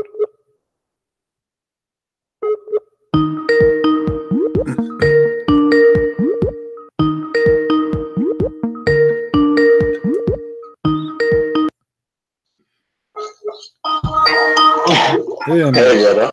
Mute you too, please. Okay. So what do you think, Amir, about what's happening today? The Muslims in chaos, right? Yes. Where is the Muslims? Where is the Muslim from Germany? I mean, how come we cannot find one hero from Germany? From those who have a big mouth, they want to call me right now and get me busted. Why do they want to do that? Because they are afraid, brother. Was a Jalalain a person who worked for Christian Prince? I want to know. Shame on you, Jalalain. Did Jalalain say that you're a prophet? He said when he was reciting the chapter of An-Najm, have you considered Allat and Al-Uzza and Manat, the third one? Have you considered them? The flying daughters of Allah? Now the Muslims say the tafsir of Al-Jalalain is da'if. All of them, they are da'if. They can say whatever they want. They can say whatever they wish. Who care? You see, when you say that we are quoting a false story, then you have to attack your scholars. Even Ibn Kathir says many scholars they mention that. And look what Ibn Kathir he says. Ibn Kathir he said clearly that when Muhammad he did that, many they thought that the people of Quraysh became. Read with me carefully. Let me show everybody. Guys, read. This is Ibn Kathir. They're right in the top of the page. At this point, many of the scholars of tafsir mention the story of Al-Gharaniq and how many of those who had migrated to Ethiopia came back. they thought that the idolaters of Quraysh had become Muslims. Why they thought that? Because of the story of Al-Gharaniq. Because Muhammad and the Muslim, when the pagans suddenly they are praying together, bowing together, worshiping the same God. Because the news came that the idolaters they are praying behind Muhammad, and obviously this cannot be one-time incident. It cannot be, because as you see, the news went all the way to Ethiopia. That's mean Muhammad for a certain time was doing that, for not one time, not two time, not three time. Otherwise, how such a thing went all the way to Ethiopia, and the Muslims who went to Ethiopia as a refugee, they are now believing that it's time to go back because look like all the pagans became Muslims. And what made the pagan pray behind Muhammad? Because, you know, and look here, they say to you, but those reports all come through mursal chain of narration. I don't think that any of them may be regarded as sahih. Maybe. This is Ibn Kathir. But if you go to Al-Jalalain, actually, before we go, if you go here in Ibn Kathir himself, you will see the following. Ibn Kathir, he confirmed that he is a stupid too. In his recitation, because how you say it is not sahih, he's talking about what not sahih. He's talking here that those who they heard the story in Ethiopia, they are not, this story here is not a sahih narration. But here you go down, Ibn Kathir, he confirmed the story. He says in his recitation of Revelation, when he spoke, Shaitan throws some falsehood into his speech. So this is what Ibn Kathir agree upon. What Ibn Kathir don't agree upon, that this is about the story here, that some of those who they were in Ethiopia, they heard the story of Al-Gharaniq and they decided to come back. This is what he don't agree with. The rest he agree with. And this is why he's saying, when he spoke, Shaitan, he throw in his mind, in his mouth, he throws satanic verses, and then he quote for us the scars of Islam, as you see. Al-Baghawi, yes, he quote for us Al-Baghawi. Brother, wait. The question that we ask is why these stupid scholars put that story in their books. I don't know why they do it. When this chain is da'if. No. Ibn Kathir, he is not saying the story chain is da'if. He is saying that the story there about those who they heard the story in Ethiopia, they decide to come back. This is what he says, that this is for him, he cannot prove it. This is here, this is story. You see it? This is story, not the rest. The rest he agree with it. The rest, here we go. He confirmed that Muhammad, he received Shaitan, he throw in his falsehood in his speech. Do you see it? Yes. So he confirmed that. What you don't confirm, what is said before, that some of the believers who they are in Ethiopia, they heard the story of Al-Gharaniq and they thought that the pagans, they became believer. But the rest, he's confirming it. You see? Okay. Yeah. Same time, if we go and see when he quote for us Al-Baghawi, read with me here. He said Al-Baghawi. Muslims, what Al-Baghawi he said? Who is a Muslim wanna call me and tell me what Al-Baghawi said about this verse? Any Muslim? They will never call you, because this story is such a demolition to Islam and Muhammad's prophethood. Because now we see the false prophet. Because in the Old Testament it says that when someone speaks for another god, he is a false prophet and he have to die. And in Moses, law of Moses, you know. Well, we always get them busted from their books.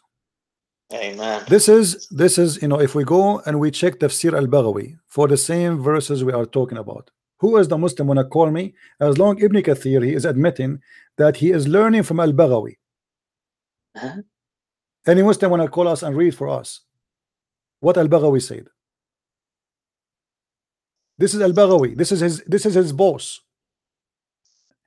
When Ibn Kathir he quote for me, Amir, listen to this. If I quote for you a scholar, if I quote for you Paul, that means Paul is higher than me, correct?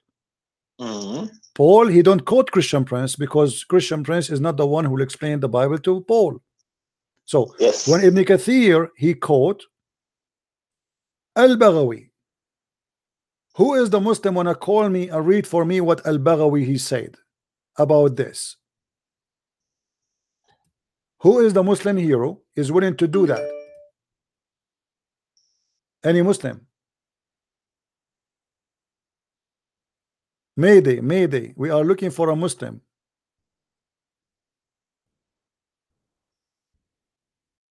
So the funny about them, they try to run away from a disaster and they dig more for their prophet and they get him more in trouble. Al-Baghawi.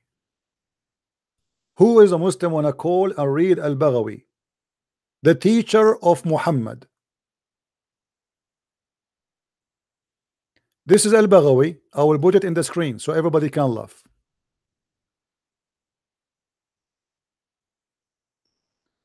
Maybe we have a Muslim. Hold on, Samir, Amir. Hello? Hello? Yes? You can hear me? Yes, I do.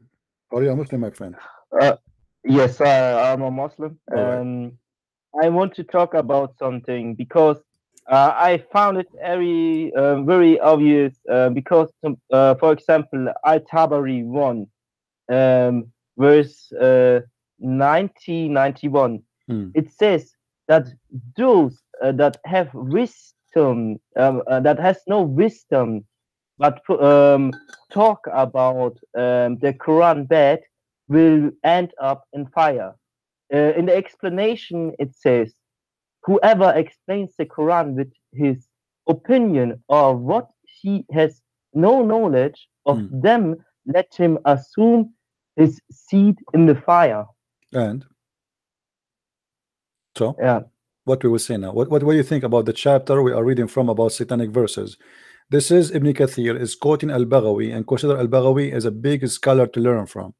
Al-Baghawi, he said that when the prophet he arrived, he said, أَفَرَأَيْتُمُ اللَّاتَ وَالْعُزَّى وَمَنَاةَ الثَّالِثَةَ الْأُخْرَى. He said, did you see that? Do you consider that Allat and Al-Uzza and the Manat, the third one?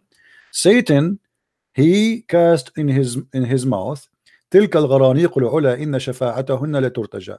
Those are the three flying daughters of Allah. They are their intercession is a must. فلما سمعت قريش ذلك فرحوا به. So when Quraysh they heard this, they were happy with this. And then فقرأ السورة كلها وسجد وفي آخر السورة فسجد المسلمون بسجوده وسجد جميع من في المسجد من المشركين فلم يبقى في المسجد مؤمن ولا كافر إلا سجد. Translation. So the prophet, when he mentioned that the three daughters of Allah, all the people of Quraysh, they heard, those who they attended the place, and they heard that with him. So he bowed down and they bowed down with him, and nobody left. He did not bow down in the mosque, not even a believer or a pagan, except one. إلا الوليد ابن المغيرة. Can I also say it in Germany what we are written, and you give me in the chat the chapter and everything so that we can read together and I make the translation. All right. Chapter 22, chapter 22, verse number 52. This is the interpretation of Al-Baghawi. Al-Baghawi, which Ibn Kathir himself is quoting him, which means he is his master. One by one, you are too fast. How should someone can follow you? All right, my friend. This is a chapter 2, verse number 52. Chapter of what? Of the Quran itself? 22, chapter 22, verse 52. Surah 20? 22. Surah 22, you say, from the Quran, yeah? Yes, and verse number 52. Verse number 52. Okay, let me go first to my Muslim app so that I can read fast in Arabic, in German translation, whatever. If you have the time. No problem. I'm waiting for you. Are you ready? Just 10 seconds, then I will go on and I'm continuing.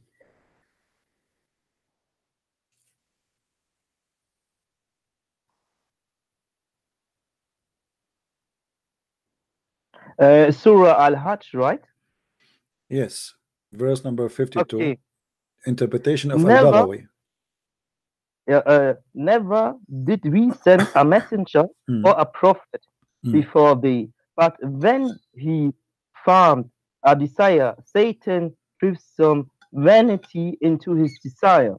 But Allah will cancel everything vain that Satan throws in, and Allah will confirm and establish his sins for his full knowledge and wisdom.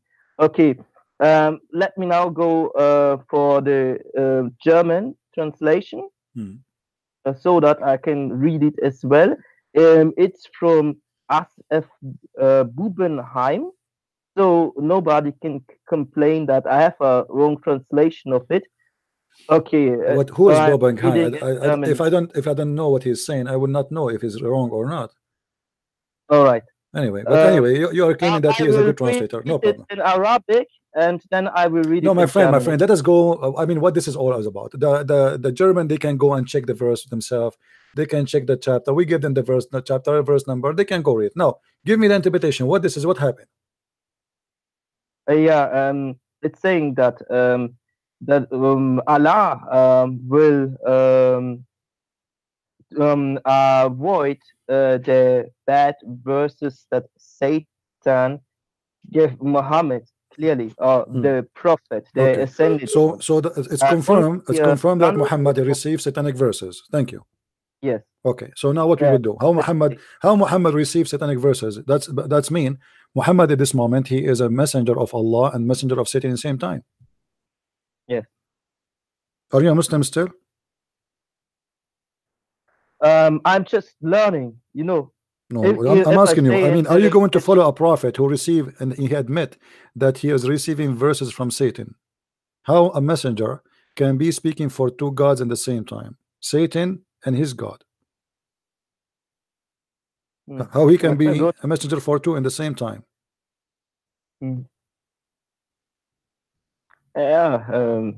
That's madness. Sick is that's madness, right? So you have to leave Islam, my friend. I advise you to denounce Islam right now. You are smarter than this. All right. Yeah. You agree to leave Islam? Yes. All right. That's wonderful, guys. We have this gentleman from Germany. He decided to leave Islam and he accept that this is madness, this is stupid, this is bad, this cannot be true, cannot be from God, and he decided to leave Islam. We are happy for you, my friend. All right. So good evening. Good evening for you. Okay. And what about accepting the Messiah as your Lord, my friend? As long as you left Islam, why you want to follow? I mean, why you were following such a man like Muhammad, a child molester, a killer, a criminal, a rapist, a thief? Even the Muslim accuse him of stealing underwear. Why you were following him and leaving the Messiah? And I invite you right now to accept the Messiah as Lord. Yeah.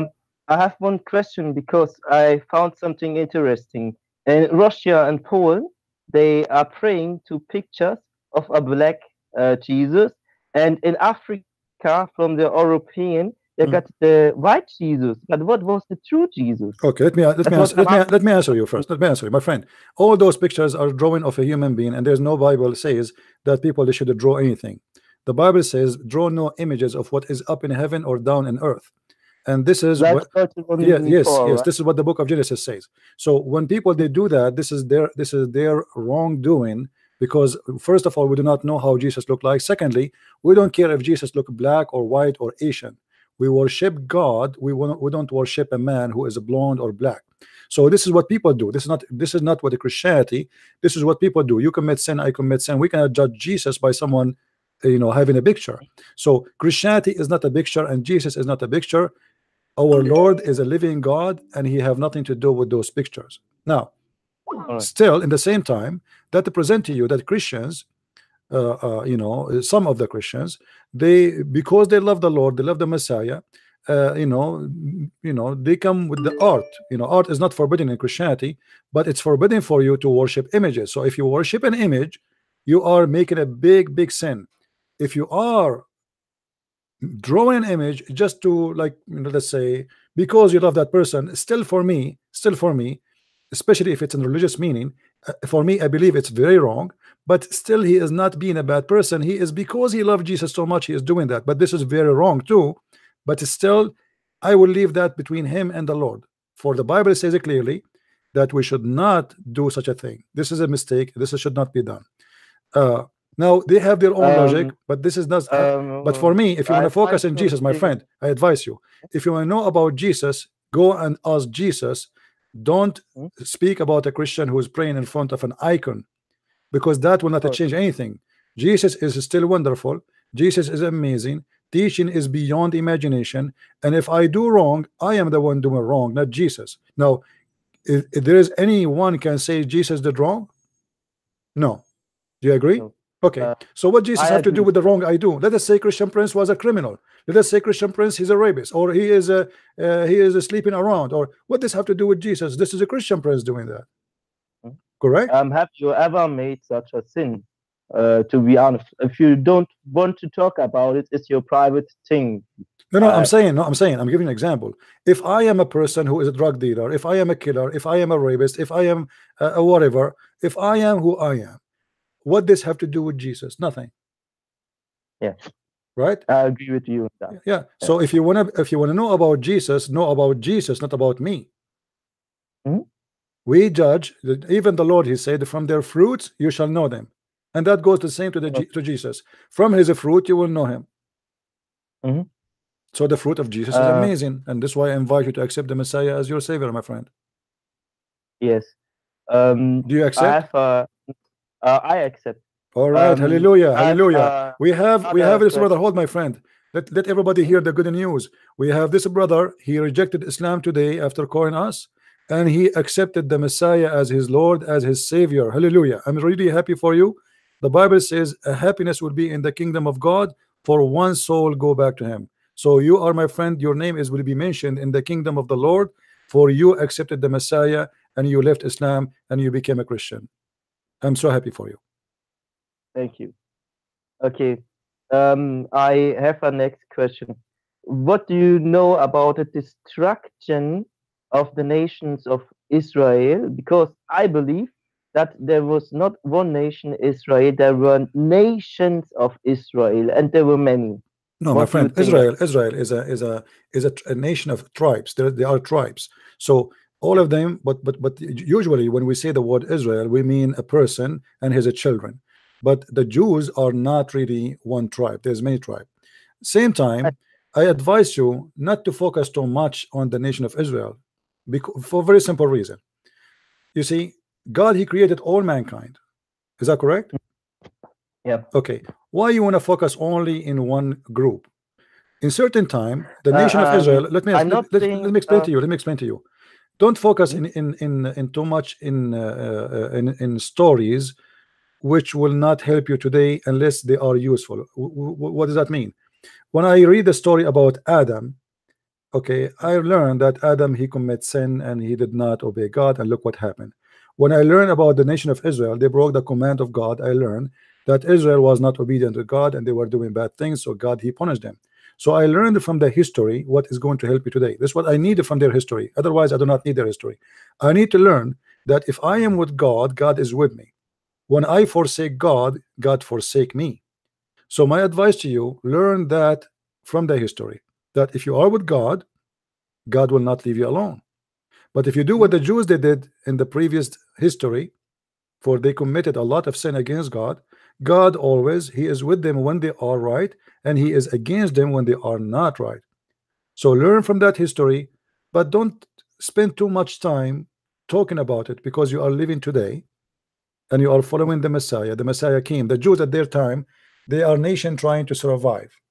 They are tribes trying to survive. You know that in the Bible is written that you have to be an apostle, and you have to look also for the lost children of Israel.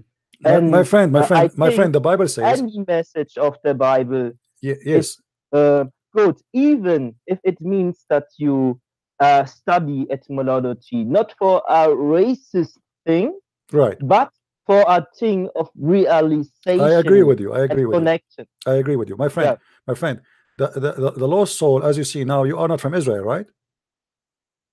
You are not from Israel. And I just said to you that happiness will be in the kingdom of God because you accept Christ, correct?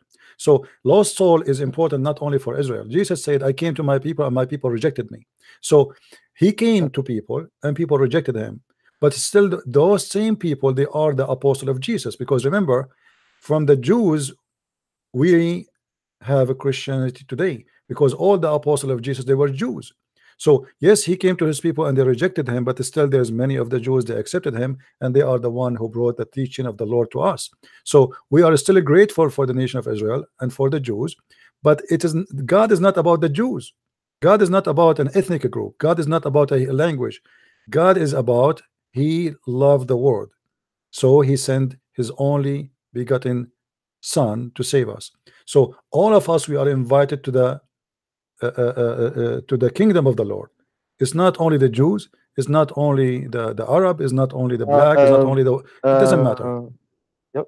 I didn't say anything about only, because anything has its purpose. Even when it says we have to put the lost children high and bring them back to the roots, what they forgot.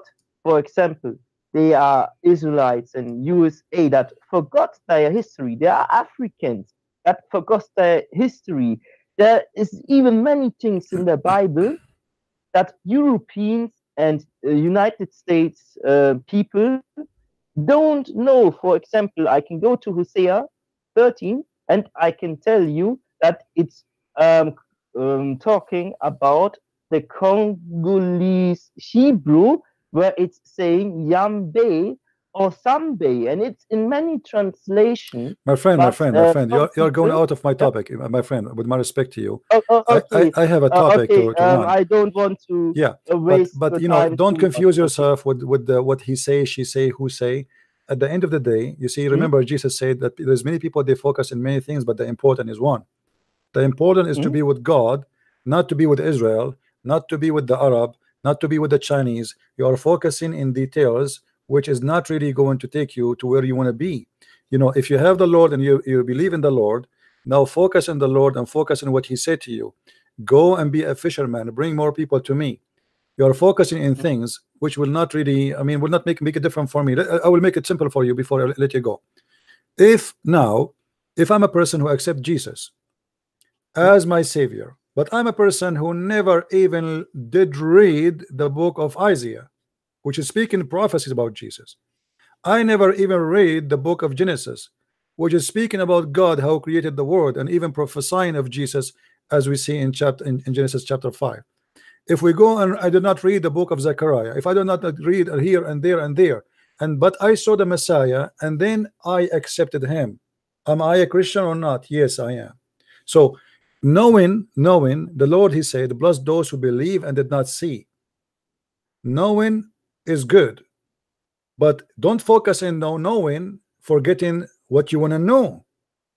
If you believe in the Messiah, you know the Messiah. Some people, what they do, they focus in studying to know, but they forgot why they want to know. So that the purpose is like somebody going to the kitchen to learn how to cook, but he don't want to cook. But the purpose is to go to the kitchen is to cook, not to learn how to cook only. This is why the kitchen is a kitchen. So we don't want to be the same kind of people. This is what the Muslims do. The Muslims, they focus on stupid things. We focus in things which is important. A Muslim, he focus if the Prophet, he shake his penis 3 times or not. Who care? I mean, why even to know?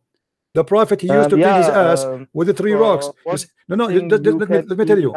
I'm saying that there's some kind of, sometimes people, Muslims, we don't want to be the same as the Muslims. Muslims, they focus in knowledge, but it's a stupid knowledge. Who care if Muhammad cleaned his ass with 3 rocks or not? Why I need even to know that? Who care if the Prophet, he used to pray before he have sex with his wife?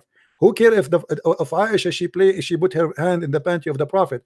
Why I need to do that? So this is a knowledge too. This is a knowledge, but this is a knowledge for someone like me, specialist, to defeat Islam. But for you to know the Lord, focus in knowing the Lord by knowing his teaching. History can help me to understand what happened in certain time, what happened to this gentleman, what happened to this tribe. That's good. But the Lord is what is important. It's not Musa's.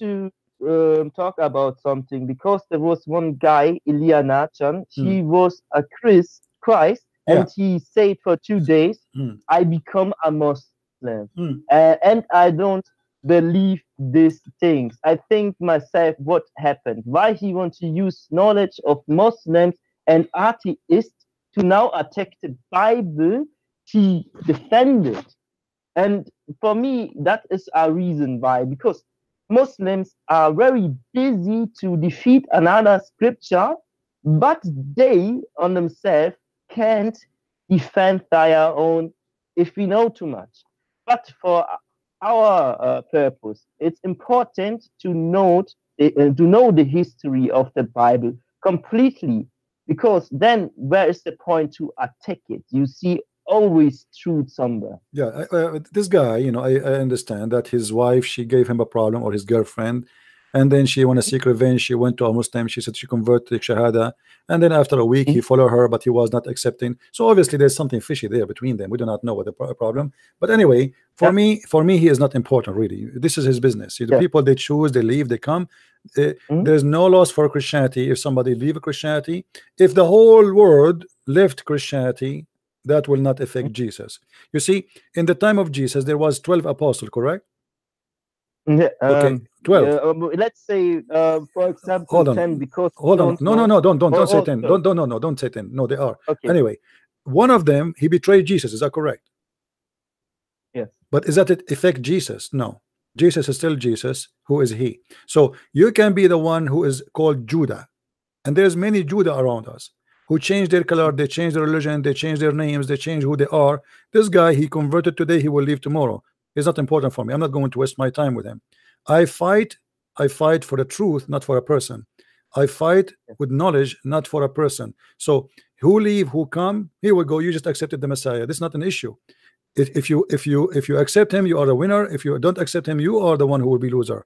Not me, not him, not the Messiah. So for us, we focus on what is important. That's what I want you to do. Don't let them waste your time. They are using him for their propaganda, but soon they will dump him. They will not even mention his name. This is what they do with the one who convert to Islam. First a few days they make you a superstar. They invite you for interview. They make you attack, and then after that they dump you. And then after a few months, the guy will find that nobody care for him, and then he will leave Islam. And this is what happened to the most of those who convert to Islam. In the beginning, they look like superstar. Everybody invite you. Everybody praise you. Allahu Akbar. This person became a Muslim. But then after a few weeks, you'll find yourself you are no one. You just became a Abdul, who now have to shake his penis 3 times. You have to clean your ass with 3 rocks, and you have to bow down to a God you cannot know, and you have to face the Qibla, which is impossible to face, and he have to do what pagan people do. As an example, I challenge this guy who converted to Islam to go to the Kaaba and take a selfie of himself kissing and licking the black stone. You are converting to paganism, not to God. This is a pagan religion based on a stone. They pray in the front of a stone. They go around the stone. They kiss a stone, and they praise God of the stone. And if this is not what paganism is, then what is paganism? All right, my friend. Thank you for calling. I have many people trying to call, so thank you for being with us, and may the Lord bless you. All right.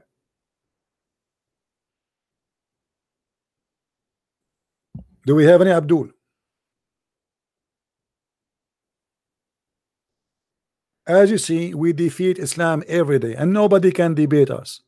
For we have the truth in our side, and the truth will set you free. They said Al-Baghawi. This is Al-Baghawi. Al-Baghawi says that Muhammad, he bowed down to the 3 daughters of Allah. This is Al-Baghawi, which is Ibn Kathir is quoting.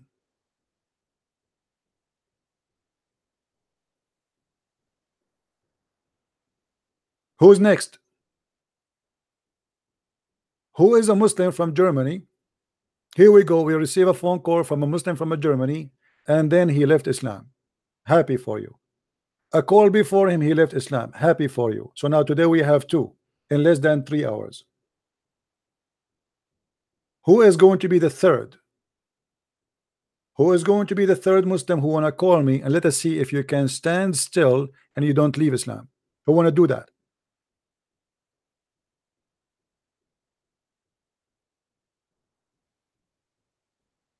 Any Muslim?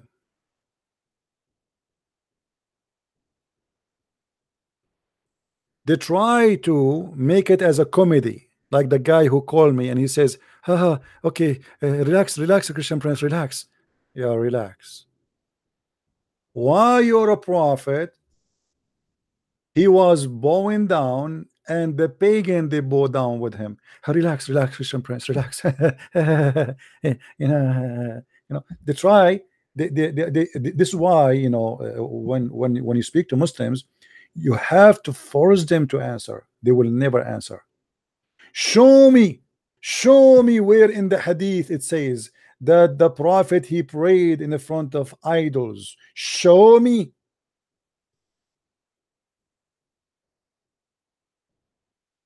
I showed you. This hadith is about Muhammad praying in the front of the pagans, and he's praising their God, and this is what made them bow down. They bow down because he mentioned their gods' names with the glorious quotation.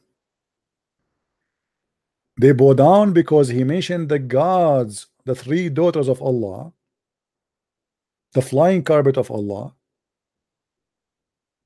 And when they heard him saying great things about them, that Allah wal Uzza, their intercession is indeed a must, as you see it. The prophet being aware of the following words, those who they are high flying crans, Al-Quraysh were thereby delighted. They were delighted.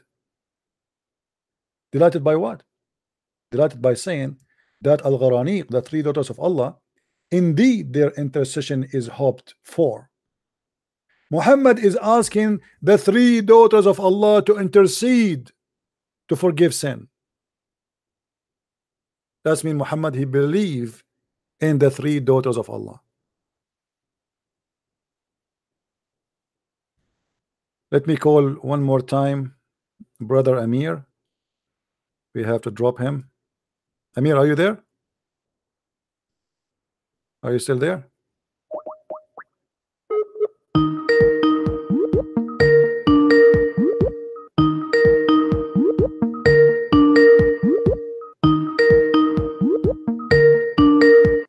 Hello? Amir. Hello. How are you? I'm fine. I called the wrong person. Sorry. All right. You are a Muslim, right? No. It was the guy I called before that talk about Christ and everything about the nations. And all this. Sorry. Forgive me. I was trying to call Amir. Sorry, it's my mistake. Sorry. Yeah. Can you make TeamSpeak, because I could tell you something that make it easier to talk with more people on the same time while you have the debate. Yeah, but you know the problem, they have to be in my. I have to add them to my list to join the conversation. Give me. Yeah, but I did not add them. You know, people they are calling me without adding me. I'm not adding them. People just call. I have like thousands of people in my Skype. It's endless.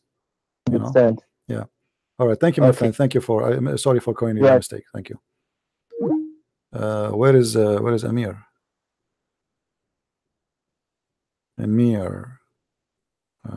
Maybe Amir is gone.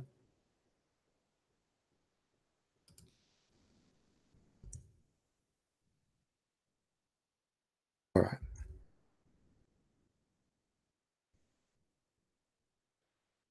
People, don't forget, please, to subscribe. As you see, Muslims are in this ability, and Islam brought nothing but shame to the Muslims. This is why they cannot prove us wrong. They said we are lying, and actually I want to say thank you for saying that, because by doing that we did this study, and which is confirming everything we said. Hello?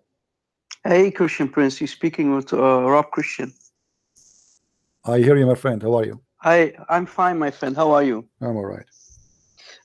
Thank you for this great topic, and thank you for showing the truth to the early Muslim who just left Islam, and all for the glory of Christ. Thank you. Thank you. Amen. I want you to make a comment about what you see in the screen about Jalalain. What do you think about what Jalalain is saying? Go ahead. Jalalain is reporting what truly happened, and Ibn Kathir, Al-Qurtubi, Al-Tabari, he's not the only one, right? And you know, me and you, we know, we both can read Arabic. It's the right translation. So Muslims cannot deny it. You know, if you're going to deny it, then collect all these books and call. And if you're a man enough, come on TV and say Al-Tabari is a scumbag. Say Al-Jalalain is a scumbag. Ibn Kathir is a scumbag. Why are they not doing it? Why are they not burning their books, right? So that's my opinion about it. Can you still hear me, my friend? I can't hear you anymore. Hello? Christian person, I can't hear you. Maybe you can call me back or something? Let me try call you back.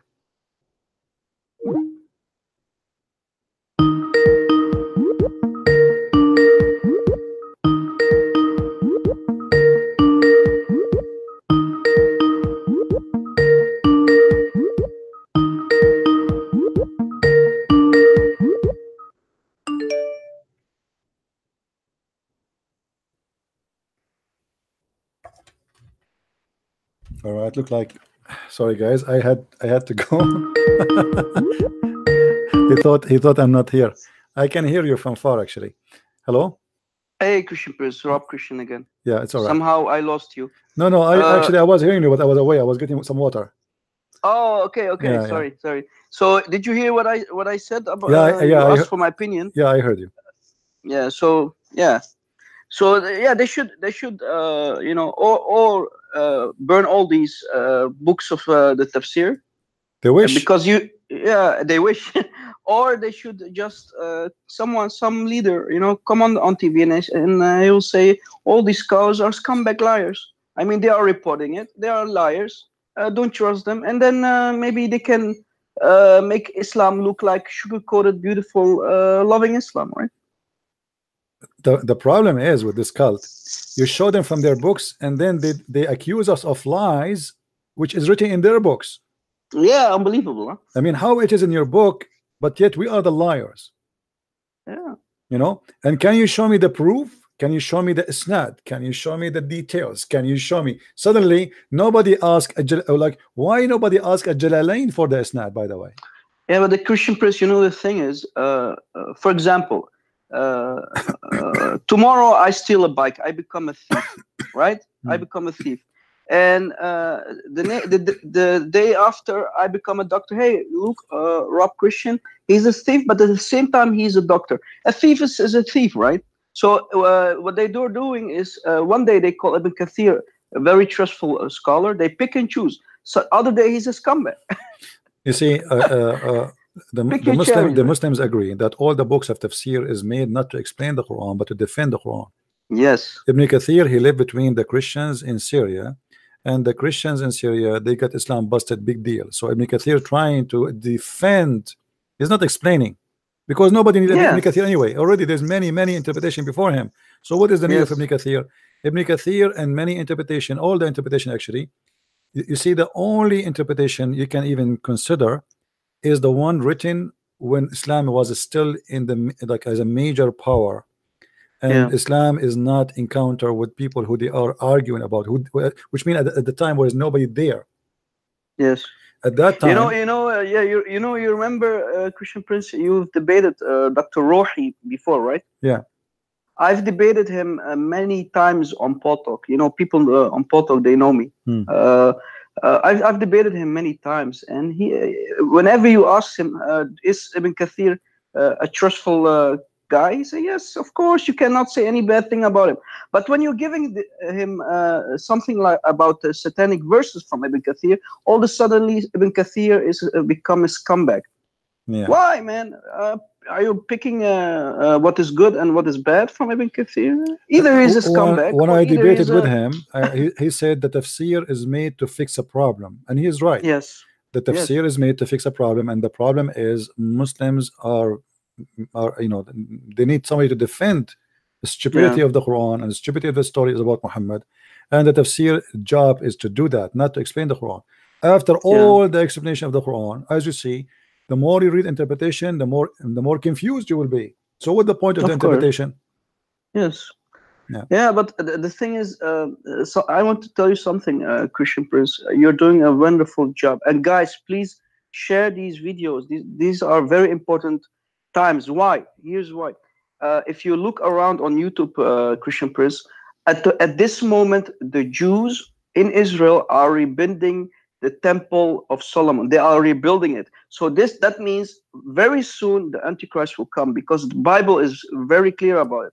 Whenever you're going to rebuild the temple for the third time, and there is a big plan, you have the blueprints for it at the moment. The Jews are doing it. So guys, be ready. The Antichrist will come very soon. Well, I cannot speak about the future. I will leave that to God.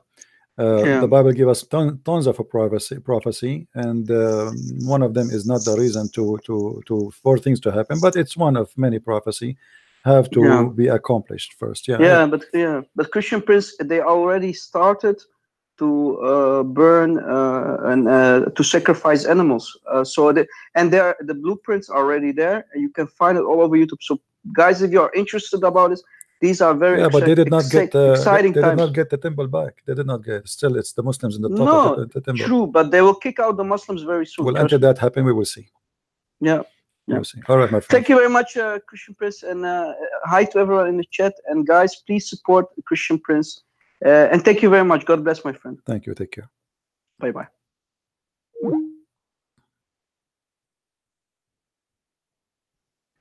All right. Do we have any Muslim here? One last call. Mayday, Mayday. We have 1,000 people. There is no way there is no Muslim between. Don't forget to subscribe. Don't forget to share the link. Don't forget, you feel free to download my videos. I'm not the kind who get upset if people, you know, share my videos, download them, use them in their own channel, because I don't work for my own. I work for my Lord. The point of what we do is to spread the truth. Is not the point is to say Christian Prince doing great job. Do your great job. By just copying the video, posting them, you never know. You know, somebody will watch your video and he will leave Islam. So you get the blessing of the Lord. Even though you are not the one who spoke there, even though you are not even mention a word, just because you took it, you posted, you reposted, people saw it, somebody was guided. It is you who help him to see the truth. All right. You are not a Muslim, you can call. No, actually, you know, I don't want more calls and less from Muslims. You see, the reason I want Muslims to call me, I want to always, we don't do what the Muslims do. If you notice, when Muslim, they have their own TV show or etc., it's a monologue between two Muslims, you know, and the Christians, why Jesus cannot be God? Okay, why? Because God cannot be born. Who said God cannot? The second you say God, he cannot, it's mean he cannot be God. Secondly, God is always exist.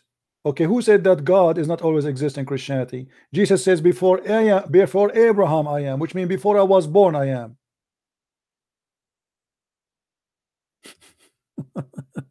Correct? The birth of Jesus is not his existence.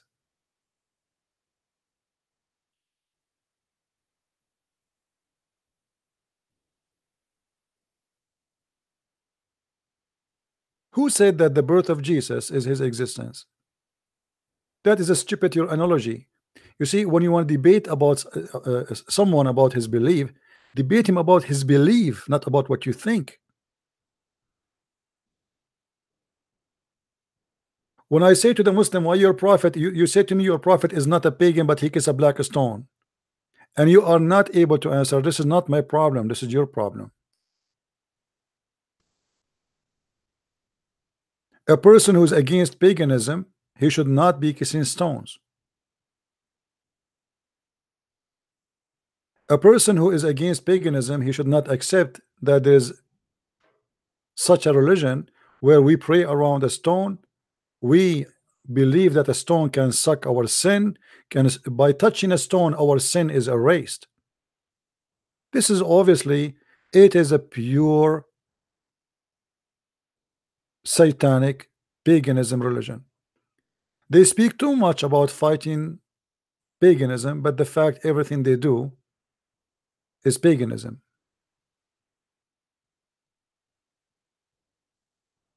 They say something, they do something else. Somebody saying to me there's a Muslim on a call and he is blocked. Well, I do not know what his name. I don't see even his name in my list. His name is not here.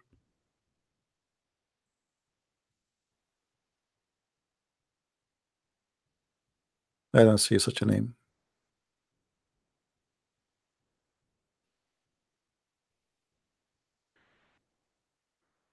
If you go in the hadith, you will find the following, which is a clear evidence that Muhammad, why he in certain time he was nothing but a pagan, and he was a person who is a hypocrite. When he is with the pagan, is a pagan. With the Christian, is a Christian. He speak to the Christian, he say, I believe in Isa, I believe in Jesus. He speak to the Jews, I believe in Moses. He speak with the pagan, he believe in the paganism, he believe in the daughters of Allah.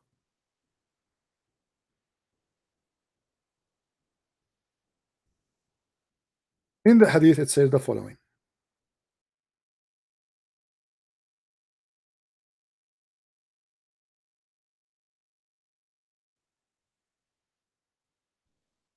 Read with me. If this is not paganism, what is paganism? Abu Abdul Rahman, somebody said to Abu Abdul Rahman, oh Abu Abdul Rahman, why do I only see you touching these two corners? He said, I heard the messenger of Allah say, touching them erase sin. If this is not paganism, so you tell me what is paganism?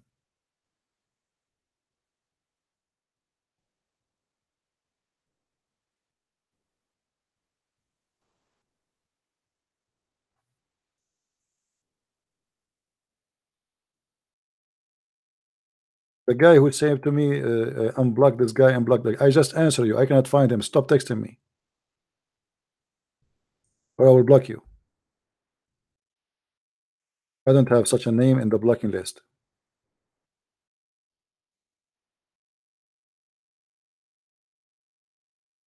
Any Abdul? How touching stones is going to erase our sin?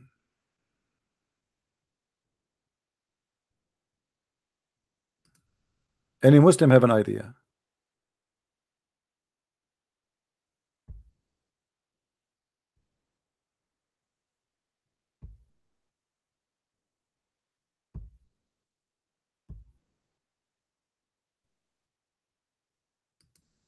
Anyone?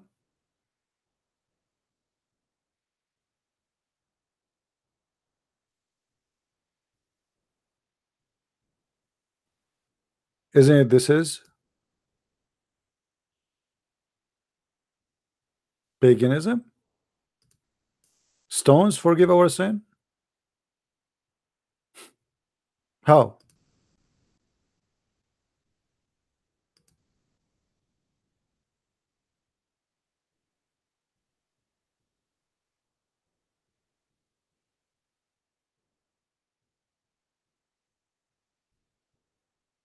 Who is a Muslim from Germany when I call us today?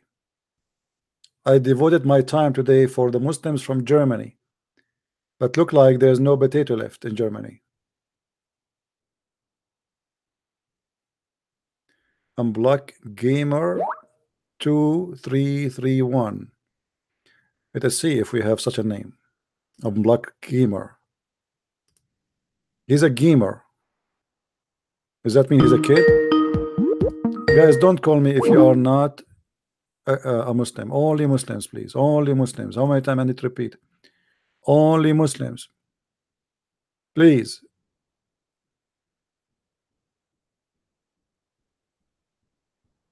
Let us see gamer. You said gamer, right? Gamer. There's no gamer. Your gamer is a liar. Those all the names start with the letter G. Do you see it? There's no gamer. Your gamer, is a potato. He's a liar. And there is no such a name, Sinela, T1, whatever. I can show you the list. So what parts does Christianity make sense? Hey, Muhammad, why you don't call me? Let's talk about that. What makes sense in Christianity? That's a good question. It makes sense that if you believe in God, God will give you 80,000 little boys. It makes sense that your God will make your penis English. It makes sense that in heaven you go and you find a bazaar full of images of men and women, and whatever image you like to have sex with, you jump inside it. It makes sense. Suddenly, a Muslim is speaking about what makes sense and what does not make sense. It makes sense. The Quran says that women have a sperm coming from their ribs. That makes sense. Can you tell us why it makes sense to you that Mary, she is a virgin? How come the Muslim don't laugh at that? Just because Muhammad he says so, they accept it.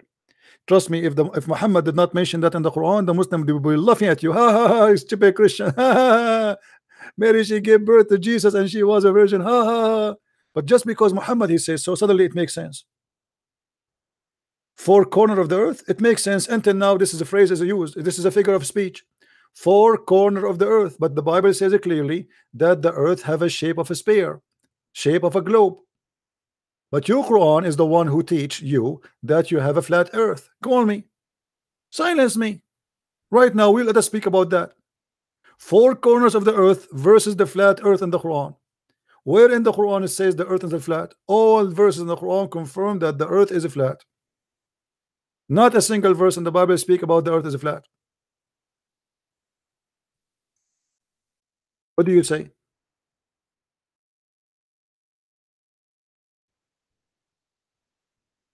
Huh? What do you say, my friend?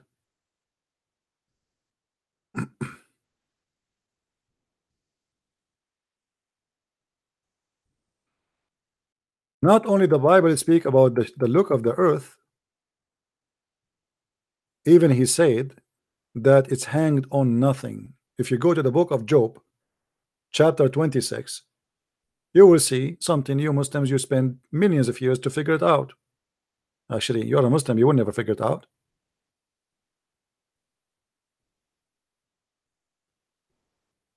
Is that true? Or we are making things up?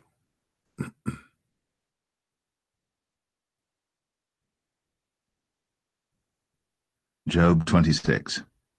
But Job answered and said, How hast thou helped him that is without power? How savest thou the arm that hath no strength? How hast thou counseled him that hath no wisdom? And how hast thou plentifully declared the thing as it is? To whom hast thou uttered words, and whose spirit came from thee? Dead things are formed from under the waters, and the inhabitants thereof. Hell is naked before him, and destruction hath no covering. He stretcheth out the north over the empty place, and hangeth the earth upon nothing. He bindeth up the waters in his thick clouds, and the cloud is not rent under them. He holdeth back the face of his throne, right, and spreadeth his cloud upon it. How the Quran? He hath compassed the waters with... Hold on. How the Quran speak about the earth? Is the earth is hanged on something? Yes. The Quran says that the earth is hanged on columns which you can see. Is that true? Is that true, my friend?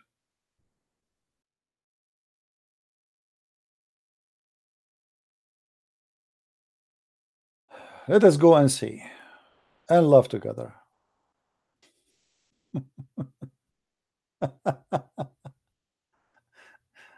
Sometime. All right. Why you don't call us? Call us. Chapter 13, verse number 12. Allah is the one who raised the heavens without any pillars that you can see. That's mean there's pillars, but we cannot see. Is that true?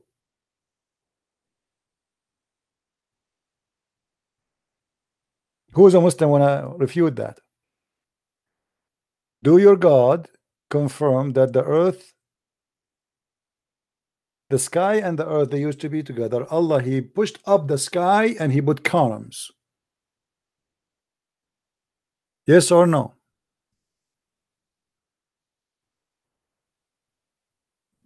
Yes or no?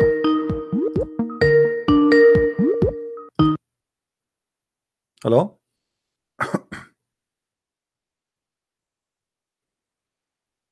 Hello?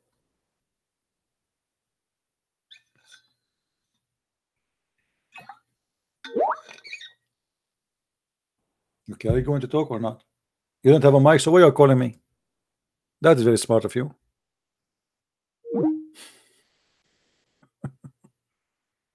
This guy, he want to debate, he don't have a mic. I mean, look at the Muslims. He called me. Hello, I don't have a mic. I want to debate.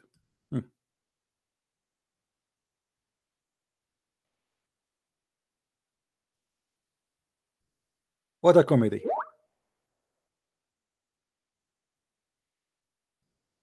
Don't text me. Don't text me. I have no time for kids.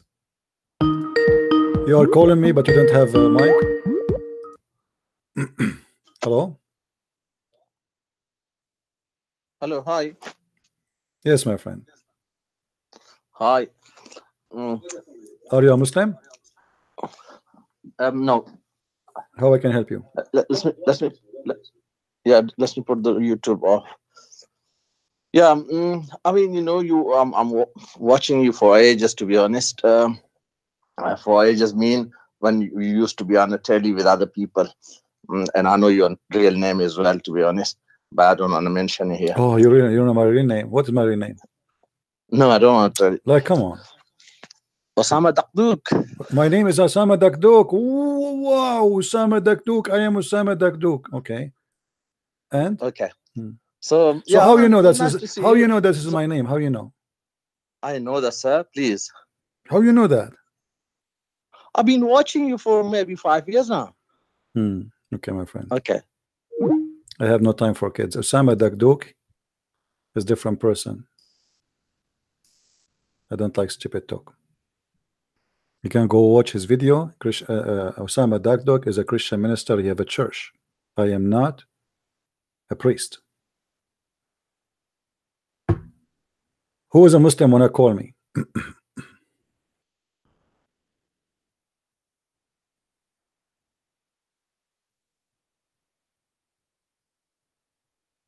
Who is a Muslim when I call me?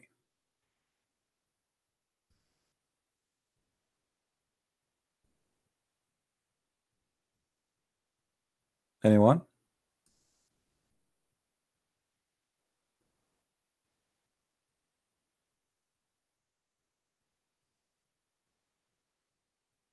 Hello? Okay, listen, Abdul. The one you are saying why you don't want me to call you, give me your Skype. I will add you and I will call you from here. Just to show you that you are no one. Give me your Skype name. I will add you and I will call you.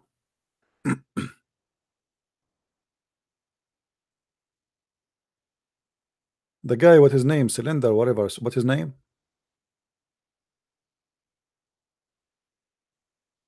Clean Linen. What is your Skype? Give me your Skype. I will call you.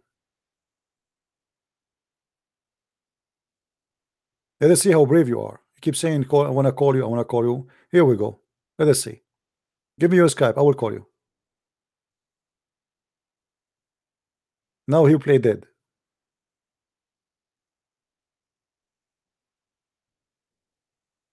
Give me your Skype name. How am I going to call you? Give me your Skype name.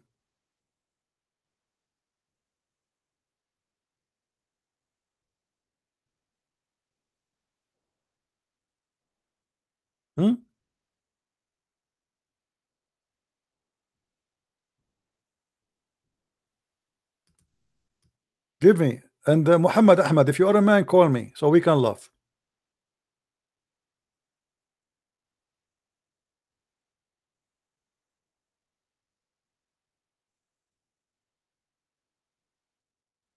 I have to attack Islam to make Christianity look good? I don't have to, my friend. Islam itself, except Islam says that Christianity is the truth, and the proof in front of you in the Quran.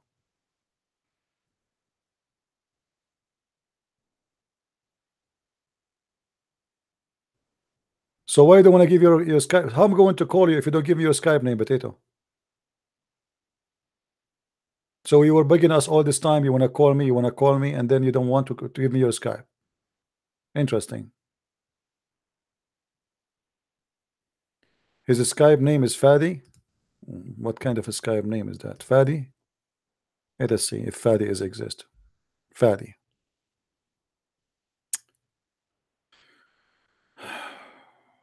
Fadi.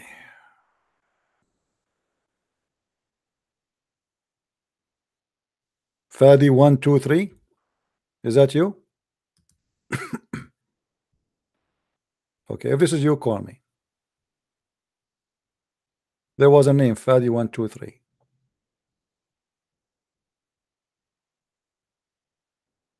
This is the only name I have as Fadi. Call me. Not your name? So I don't have another Fadi. What we will do now? Why you don't give me your name, your account, so I can add you? What Fadi? Fadi is not the account name. Give me the name. What is your name to find you in Skype? This is the last time I will ask you. I'm not going to waste my time. I'm not a kid. So either you give me the name, how to find you, and I will call you, or I will send you free shipping and handling to Allah.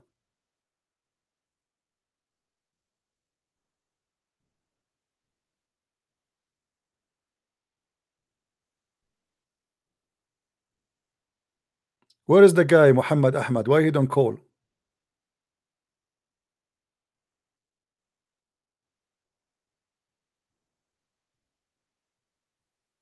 Muhammad Ahmad, where are you? Why you don't want to call me, my friend?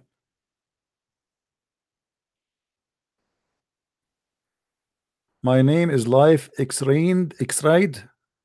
Life X-Ride. Let's see.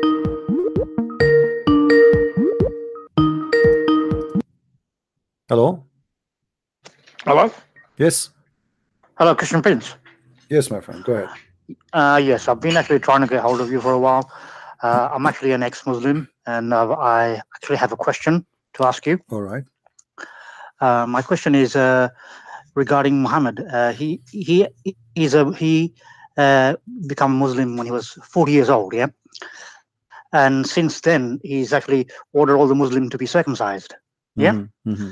I'm just wondering if has he ever been circumcised? No, he's not. Muhammad himself? Never. No? Never. What about Abu Bakr? There's no mention Ali. Of any of them. None of them did that. There's no mention of them. So none of them were actually circumcised. Yeah. I never heard. For me, up to my knowledge, I never heard that Abu Umar or Abu Bakr or anyone was circumcised. Even Muhammad himself, he did not. Yeah, that's right. Because I've actually checked myself in the Sirah, in the Hadith, and I never found anywhere any record of them being circumcised. Yeah. So, so you haven't heard of this either. No, I never encountered. You know, the Quran says, "Inni mutahhiruka." So the Muslim they claim that Allah, because He told him that Allah, He will make him pure, so he do not need to do. That's what the Quranists believe. The people who rejects the Hadith and they believe the Quran. Yeah. Yeah. They believe the circumcision is prohibited. No, the Quran never say the Quran. No, what the Quran saying. The Quran says that because Allah He made because He made him. Allah He said that He will make him pure, but this is a false excuse, because chapter 3 verse number 55 it says that Isa, Allah He used the word mutahhiruka, okay, and which mean I will circumcise you. You know, is قال الله يا عيسى إني متوفيك ورافعك إلي ومطهرك. Mutahhiruka is mean I'm going to purify you. Purification for the Jews is to do circumcision. So here either the Muslim they say that Isa was not clean and Allah will purify him, after he die, or Allah is going to do circumcision for him in heaven, which is going to be very funny. Same time, we know that the Bible speaks that Isa, or Jesus, he did circumcision when he was in young age. Yeah, that's according to the Jewish tradition. Yeah. Yeah. Okay.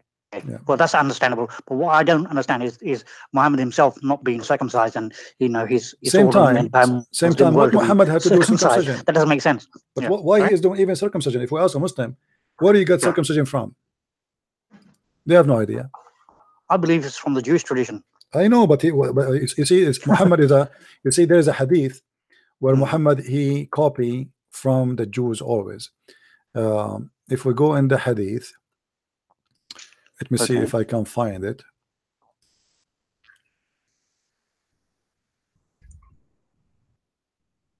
Is it clearly with the clear words?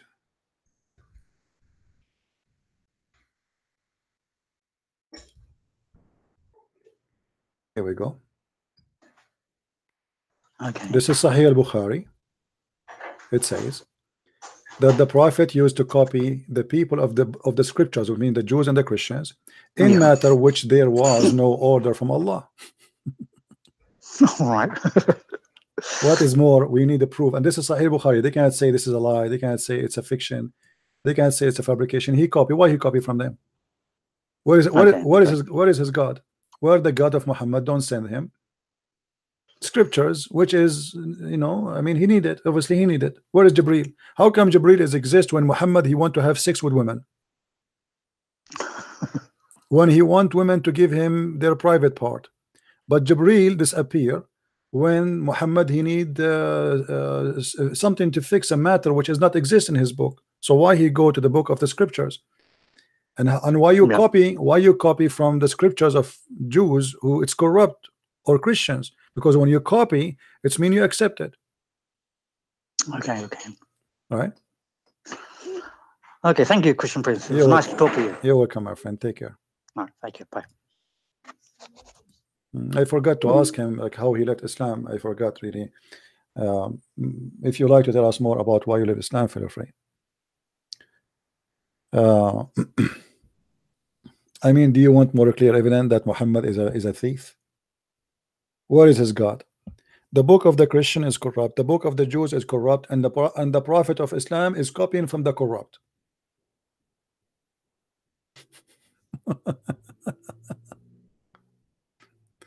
It's like saying to you,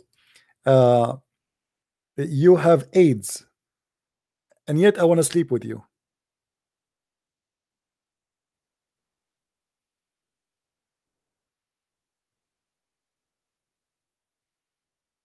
Who is the stupid here? Do we have any Muslim?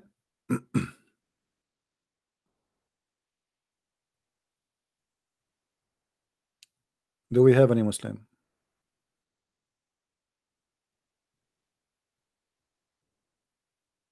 Everything Muhammad he have is a copy paste. If you remember, Muhammad once, a Jewish guy, Muhammad was doing a funeral, like he's praying a funeral prayer. So while he was in the funeral, a Jewish guy, he passed by. Let us see the hadith.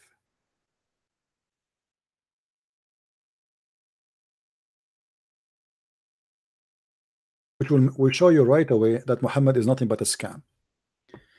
The Messenger of Allah used to stand up for a funeral. He used what? To stand up, used. Focus with the word used. Used to stand up for a funeral until the corpse was placed in the grave. A learned Jew, which means a rabbi, once passed by him and said, "This is how we do it." What he said? "This is how we do it." What the Prophet said? "Sit down, sit down, sit down, sit down, sit down, sit down, sit down, immediately sit down. Act differently, act differently. Sit down, sit down, sit down, sit down, act differently." act differently. Sit down, sit down, sit down, sit down.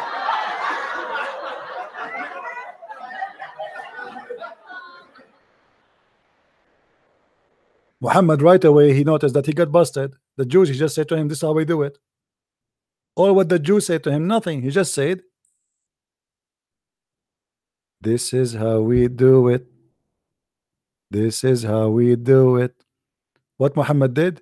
Sit down, sit down, sit down, sit down. We are getting busted. Sit down, sit down, sit down, sit down. We are getting busted. What the Jews said? This is how we do it. This is how we do it. The prophet of God, he changed the way he do things just because the guy, he said, this is how we do it. What if Muhammad, he was eating using his mouth?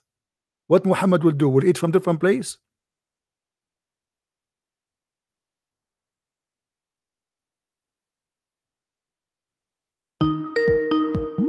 This is how we do it.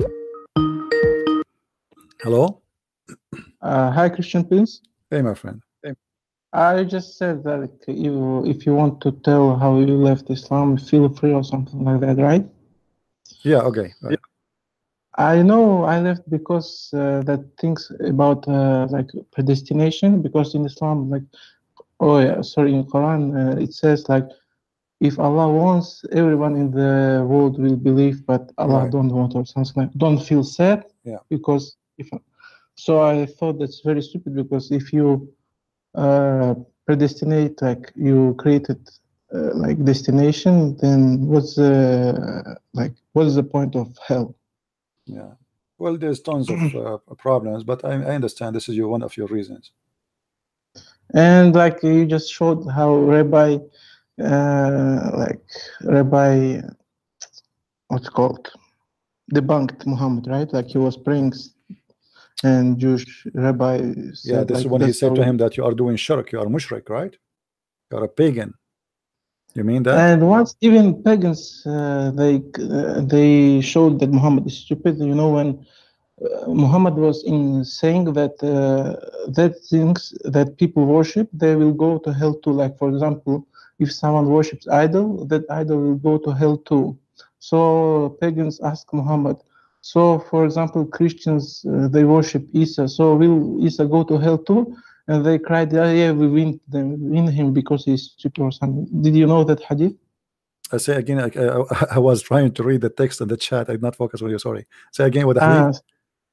Like Muhammad said that all things that are worshipped, they will go to hell. For example, someone worships idol, that idol will go to hell too. Yeah, yeah. So pagans ask him, so Christians, they worship Isa, and you claim that he's prophet, so will Isa go to hell? Yeah, so and he can't answer. What a potato. A potato. So even pagans, they are smarter than. Yeah. Actually, there is many many stories about Muslim. If you remember the story of the Hudhud, a Muslim, he asked Ibn Abbas. Ibn Abbas, he claimed that the Hudhud, as Muhammad told him, Allah, he made him in the army of Sulaiman. He is like a general in for the bird army, and at the same time he can discover water under the ground. So an Arabian man, he was standing there, he said, well, how come if we put some seed to a hudhud to trap him, to capture him, he don't see it under the sand? If we cover it by sand, he cannot see even the seed. So how he can see the water under the ground, but he cannot see the seed? Ibn Abbas, he said to him, aren't you afraid that Allah will strike you for saying that? The guy, he said, A'udhu billah, I'm not going to say that again, I promise. The guy, he decided to use his brain for a second. How you say that this bird can see water under the ground, but he cannot see a bunch of seed? Yeah, and I have one more question, but You know, like I want to ask why you don't make videos in Arabic, because here in Saudi Arabia, I live in Saudi Arabia, and you know, most of the people, they don't speak English, so they really think that Christians, they know that Muhammad is prophet, but like because they are so arrogant or something, they don't accept him. You know, they cut videos. For example, some Christian talks about Islam, and they cut it as if he says that he believes that Muhammad is prophet, and so on, so on. They translate it in Arabic, and you know, most of the Arabs, like at least in Saudi Arabia, they don't speak English. So maybe if you will make but you know, there is many videos in Arabic, there's many Arab Christians, they are getting Islam busted big time. We have TV stations, we have radio stations, so it's over, it's history, you know. Like Zakaria Petros, there's Rashid, there's tons, there's a lot. Yeah, there's a brother Rashid. I think you should make videos at Arabic too. See, the reason for me, I do it in English, and which is a language because the Arab, they have a lot of opportunity to learn by themselves, and they have many people to teach them. So I don't want to be just one more Arab doing something is already exist.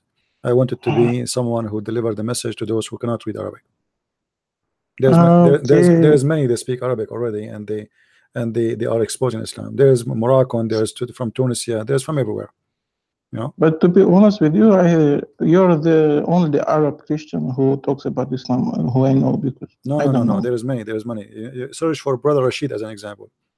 Brother Rashid. Brother Rashid, he's Christian, right? Yes, they have a Christian TV station. They broadcast all the way to Saudi Arabia. Every house in Saudi Arabia watch it in satellite. All right. Oh, so it's Arab, right? Oh, right? He's a Moroccan. Who left Islam, and he is getting Islam busted, big deal.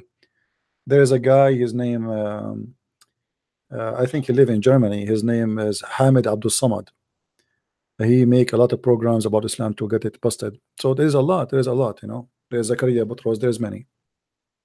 Yeah, like he makes the Muslims, they're trying to say that he's lying, and who's lying? If I make a video too, they will say the same. Yeah, if you show them even from Sahih Bukhari, they will say no, it's not this bad, like, or something. My friend, that. Once I have a debate with an Arab guy. He's a sheikh, big sheikh. So they have the debate, and he said to me, he said that the heaven of Allah is in earth. I said to him, the heaven of Allah is in heaven. He said to me, you are stupid, you do not know your religion, you do not know, and you don't teach me my religion. You are a Nasara, you don't understand. He's a big sheikh, his beard is like 20 foot tall. So he carry it with him when he walk. And the Muslim, Allahu Akbar, brother, you are right. And then the video posted on YouTube, and right away the guy, he flagged the video. He asked all his followers because he noticed how stupid he is, because the Quran says clearly that the heaven of Allah is in heaven. Okay, this is why it's called heaven. It's like Muhammad Hijab saying that Allah don't pray to Muhammad, but for the Prophet. He pray for. Like big change. Like, I mean, really. Like. Yeah, supposedly he's being smart. Yeah. Anyway, my friend, thank you very much for calling. Okay, thank you. Yeah, bye. Thank you. Where is the guys who want to call us? Who is a Muslim would like to call me? Anyone? Mayday. Last call. Today we have actually 3 callers. One of them left Islam. No, two of them, they are ex-Muslims, and 2 of them, they left Islam on air. That's wonderful. Kafir Maghribi, I think I saw once a video of him.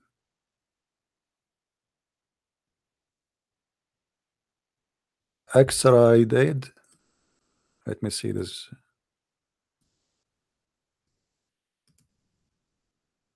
Let us see if we can find this account.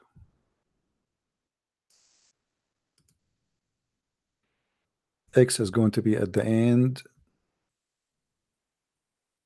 There's no X. You see, this is the name of. You see, they lie. I mean, what I can do. This is the only name start with X is in the blacklist. what I can do. XYZ, XYZ. And usually I block people only if they are trashy. I don't block them for they are debating me.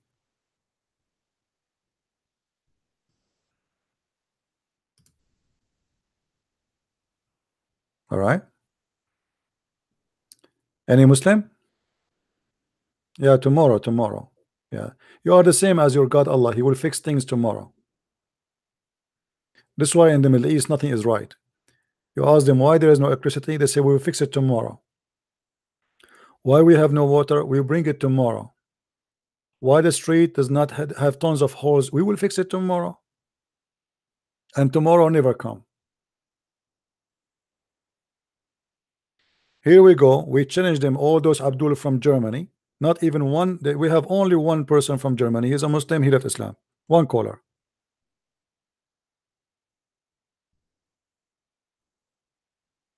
Where is the rest?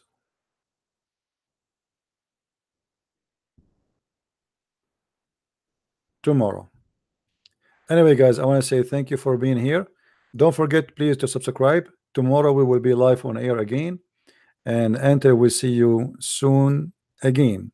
I say that we always victorious because we are not teaching lies. Muslims, they try to defend by lying, and that is a clear evidence that Islam is a false religion. Ask yourself why Muslims they lie if Islam is a true religion. People who follow the truth should stick with the truth. When the Muslims accuse Ibn Kathir to be a liar, they're accusing Ibn Kathir to be a liar. That means Ibn Kathir is a liar. When at Jalalain he said the Prophet he bowed down, then and they accuse Ibn Kathir Jalalain to be a liar, that means you Muslims are liars. If this is your best of you, the scholars saying that, what about the non-scholars? They are in a chaos and they cannot explain what's happening. So they start accusing their scholars that they are just a human. They make mistakes. Yeah. A Christian prince, you cannot make mistake. A Christian prince, if he make mistake, the Muslim will torture him. But the scholars of Islam, they make mistakes. And mistakes about what? About God, about their prophet. All of them, they make mistakes. Not a single scholar for the Muslim is a scholar no more, because they are human. Any human make mistakes. As if their prophet is not a human. Do the prophet make mistakes? No way. But I thought he's a human. Even the Quran says Muhammad is a big time sinner. Thank you very much, guys, for being here. And I will see you soon again, maybe tomorrow. Christ is Lord, Islam is false. And see you soon. Bye-bye.